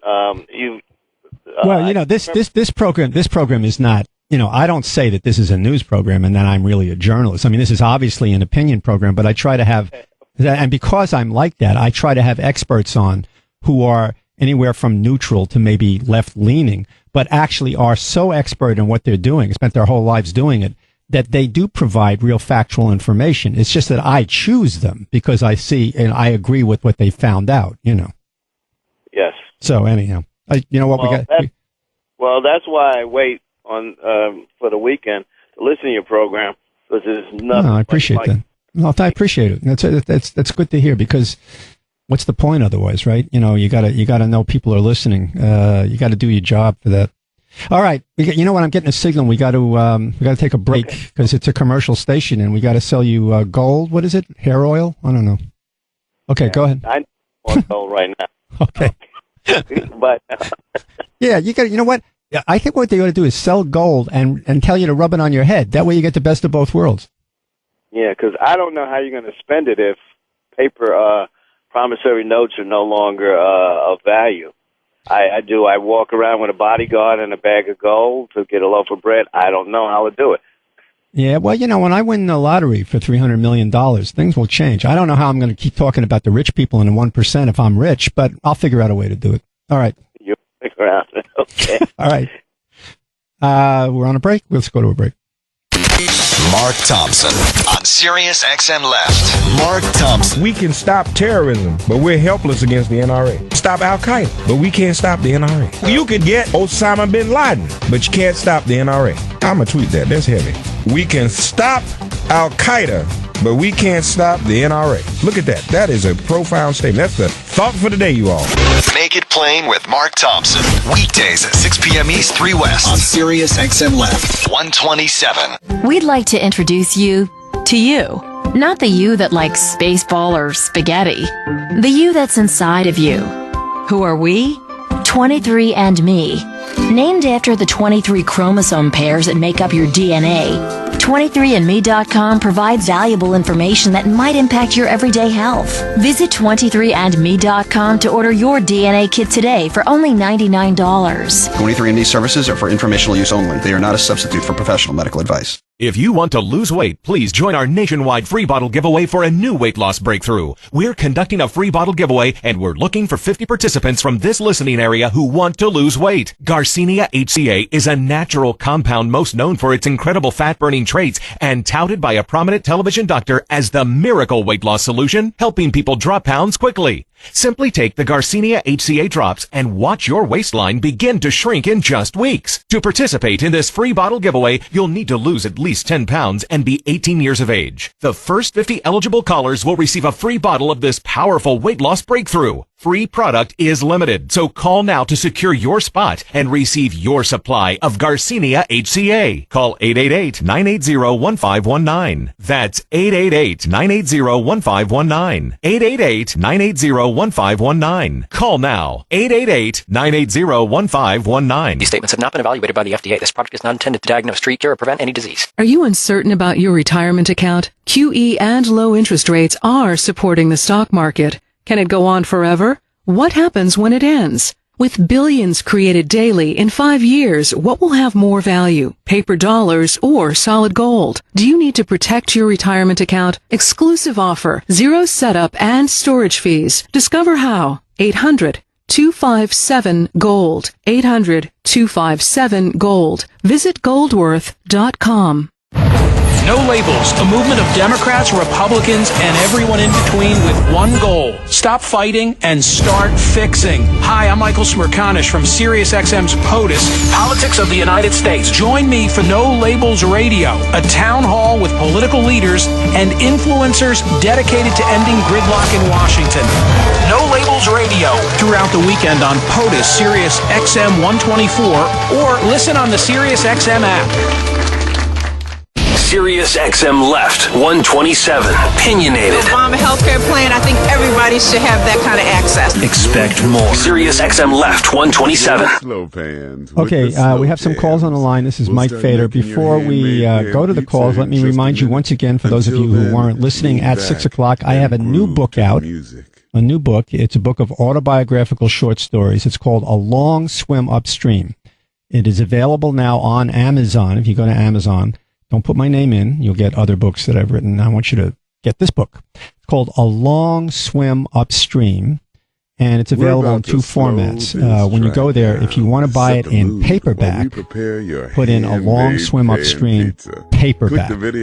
Otherwise, if you want to buy it as an ebook, put in A Long Swim Upstream. It'll take you to Amazon Kindle's image, and you can click on that. So it's available, and it's available in other formats and other places on other e-readers. As the days go on, I will tell you more about that next week. Who do we have? Ted in Bedford, New Jersey. Good afternoon. Hey. I got to tell you, my concern is Republican, Democrat. We have a president who, at the very least, is totally inept and in touch with what's going on. Or, at the very worst, complicit in what I would consider a scandal. I'm a lifetime Democrat, but I'll share this with you. I get very nervous, whether it be the previous administration, when you start hearing about our liberties being taken away, or the onslaught that I perceive as occurring today. The gentleman called two or three calls prior. These are minimal scandals or nonsense scandals. I don't quite get that within our own party. I mean, we have to hold our own leaders accountable as we expect the Republicans to hold theirs accountable. At the end of the day, I think it's time for Americans, regardless of political affiliation, to start speaking their mind and demand more from our own government. I want to thank you for bringing the subject up today. Yeah, no, it's right. People should expect leaders of their own party. I mean, to the extent that anybody can remain in the Democratic Party, to be responsible, to do their jobs right. You know, it doesn't matter what party; they should be doing their jobs right. The Constitution provides for the president to take care of the United States of America, not his own personal political ambitions or his image. So, what do we have? Bob from Lake Tahoe, you're on. Hi, Mike. How are you? Hey. Hey, I own and operate a large independent ISP in northern Nevada, and we've made it kind of our life's work to help people, to educate people, to get them off of the mainstream media using alternative sources of information by getting them off of mainstream television and using the internet and also alternative radio and such. We found that that's been rather a radicalizing element because people discover that the the media, and I'm not counting you among us, one of the reasons I listen to your show, but most of it essentially is their main purpose is to maintain the status quo and to support whatever the powers are that be. I'm one of the 1%, but I am a radical socialist, and I learned that the hard way by basically just becoming educated. And I just want to say thank you for bringing up these subjects. Yeah, sure. I mean, so it's difficult. You know, it's a funny situation.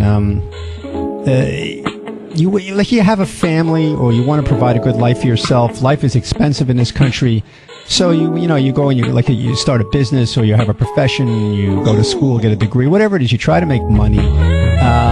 But secretly, a lot of Americans always feel like they wish they could be rich. I mean, I would be lying if I didn't say I had my daydreams about being rich. Of course, what I figure I do with the money is probably, I have a long list of people who I'd give it away to, and charitable groups. I don't know. I'm not going to be buying a yacht or anything. You know what I mean? Yeah, my engineer just raised his hand. He wants some money. I give him money.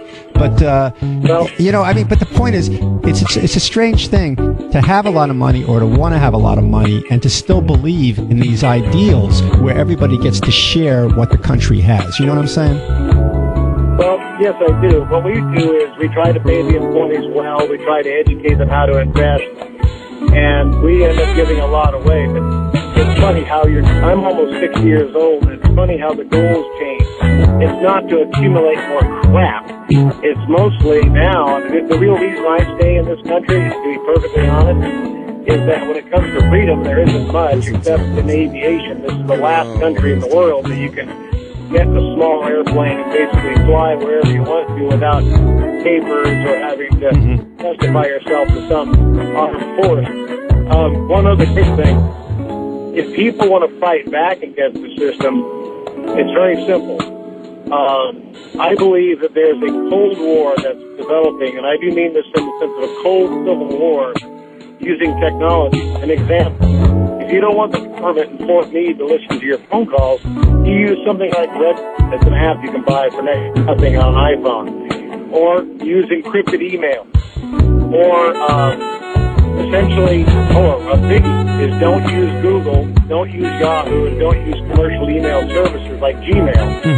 Google tracks everywhere you go. And most of the majors do. Which means whether you're visiting a porn site or a political site, it is tracked right to your computer. But there are sites, like for instance, and I have no financial tie-in with this. There's one called DuckDuckGo, and there's others where they're not tracked. And so if you want to get off the grid and still use it, there are alternatives, and it's important that people educate themselves so that they can use these alternatives. Well, that's a good point to mention. I have to move on to another call. But what you mentioned about Google is true. I mean, I'm sort of in the middle of the Google thing. It would be hard for me to extract myself, but I should. Anytime you use Google, everybody, including the government and every corporation, knows exactly what you're doing, where you're going, and even where you are when you're doing it. Everybody should know that. Google is basically a co-partner with the United States government and every major corporation. If you think you're doing anything and they don't see it, they see it clear as a bell. They even know where you are if you're on the street when you use one of those devices. So you got to watch yourself if you're concerned about that. I sort of give up. They can know where. After all, everybody already knows what I think and where I am and what I'm doing. So because I make a big deal out of it publicly on the radio, so I'm not so worried about it. But if you want to protect your privacy, you got to watch out for Google and Gmail and everything else. I'm going to move on. Take another call. Thank you. Okay, who do we have? Bob in Tennessee, you're on. Well, hello, Mike. Hey, Bob. Another good show. Thank you. I'd like to talk a little bit about your pop psychology on President Obama. Well, I mean, that's pretty broad strokes. I mean, I could go into details, but go ahead. Well, I think in a way, you're excusing him if you say that he's incompetent. He may, in fact, be very competent, and be looking for opportunities to take us further to the right. And putting on a show of incompetence in order to cover it up. It seems to me that since he took office, appointing Rahm Emanuel and bringing in Geithner and the other Wall Streeters, shows pretty much who he is, and that he's not out of control, that this is his agenda. Well, the question, sometimes I think the question is, and I still stand by the pop psychology description of him. I'm not so sure that he's in control. Somebody's in control, and he's part of the control mechanism. I don't know if it's him or the people around him. That's what I don't know for sure. Yeah, well, I agree that I don't consider him in control. He's not the Fuhrer, but it's the 0.01% pulling the strings from behind. It's the corporations and the army going in the oven. We're about to people that they have on the hill twisting arms and giving out bribes that they call contributions. But as far as playing his role, I think he is playing his role. It's not that he's weak, it's that he's doing the bidding. So as far as you're concerned, you come down on that side of the issue, that basically the abuses of his administration, which are vast and really very dangerous, are things that he actually wants to do. His favoring of corporations, where he doesn't indict bankers, where he doesn't really raise taxes on rich people, that is him. He means that. He's not being persuaded to do it. He believes in that, you're saying. I'm saying he's going along with it because, yes. He believes it, yeah. He's wanting to be part of that crowd. All right. I'm going to take, you know what? I'm going to take one more call. And we have somebody's been waiting on the line for a while, so I should go to them. And, okay. Well, you know, thanks for calling. Steve from North Carolina. We got about 2 minutes for you, Steve. Hi, Mark. It's a good thing that you're bringing up the way all this is coming about. I think that maybe Obama is being run by the big banks, and the people that are funding him are pulling his strings. They're the puppet masters. He's not in control. If he's not doing anything that he ran on election with, you know, all this is just big talk. It's a smoke and mirrors trick. Mm-hmm. And he's exactly what the Republicans were calling him. He's an elitist in my book, because I think that's where he wants to go. That's who he's doing bidding for. I think sometimes it makes me laugh that the Republican, in a sad sort of way, that the Republicans attack him all the time. I think a lot of it has to do with just playing with the fact that he's black. But, you know, they attack this guy all the time. But it's absurd. They're attacking somebody who is one of their own. Yeah. Well, you know, they're like a bunch of wolves. They eat their own. You know, they don't care. They're just all about power and money. And you know, it's the whole media thing is it's scary, mind-boggling. You know, seen a bunch of stuff about what happened, how the Nazis come to power. You know, how they control the media, how they manipulated corporations to become more powerful. And then once they got the machine going, somebody just steps up to the power. You know what? Yeah, it's true. You just pick up a newspaper any day, anytime you ever see and read any history book. Every single time in modern history, and let's go back 100 years, every single time in modern history, in every country in the world, every time there is a coup or a takeover or an illegal seizure of the government, the first place that they take over are the radio stations, the television stations, and the newspapers. And that's because information is essential. Open and free information is essential to democracy, which is why when you get the government, going after the phone logs of journalists just trying to do their jobs, then you're looking at the shadow of the end of democracy. Yeah, it's a really scary thing. And my stomach flips when I think about that happening here. I know. And you know, they say that history repeats itself. If you're uninformed, that we're not being informed. Well, that's why the media has to stay open and free. You know what? We're right bumping up against the end of the hour. So. Okay. All right. Listen, thanks for calling. All right, so once again, you'll be hearing about this more next week, and I have to do it right. Otherwise, my wife is going to be very angry at me, and I couldn't bear that. I'll cry if she yells at me. Next week, you'll hear more about my book, but the book is called, my new book is called A Long Swim Upstream, put that in Google or someplace. A Long Swim Upstream. If you want it as an ebook, just put in A Long Swim Upstream. It'll come up Kindle, the Amazon Kindle. You can read it.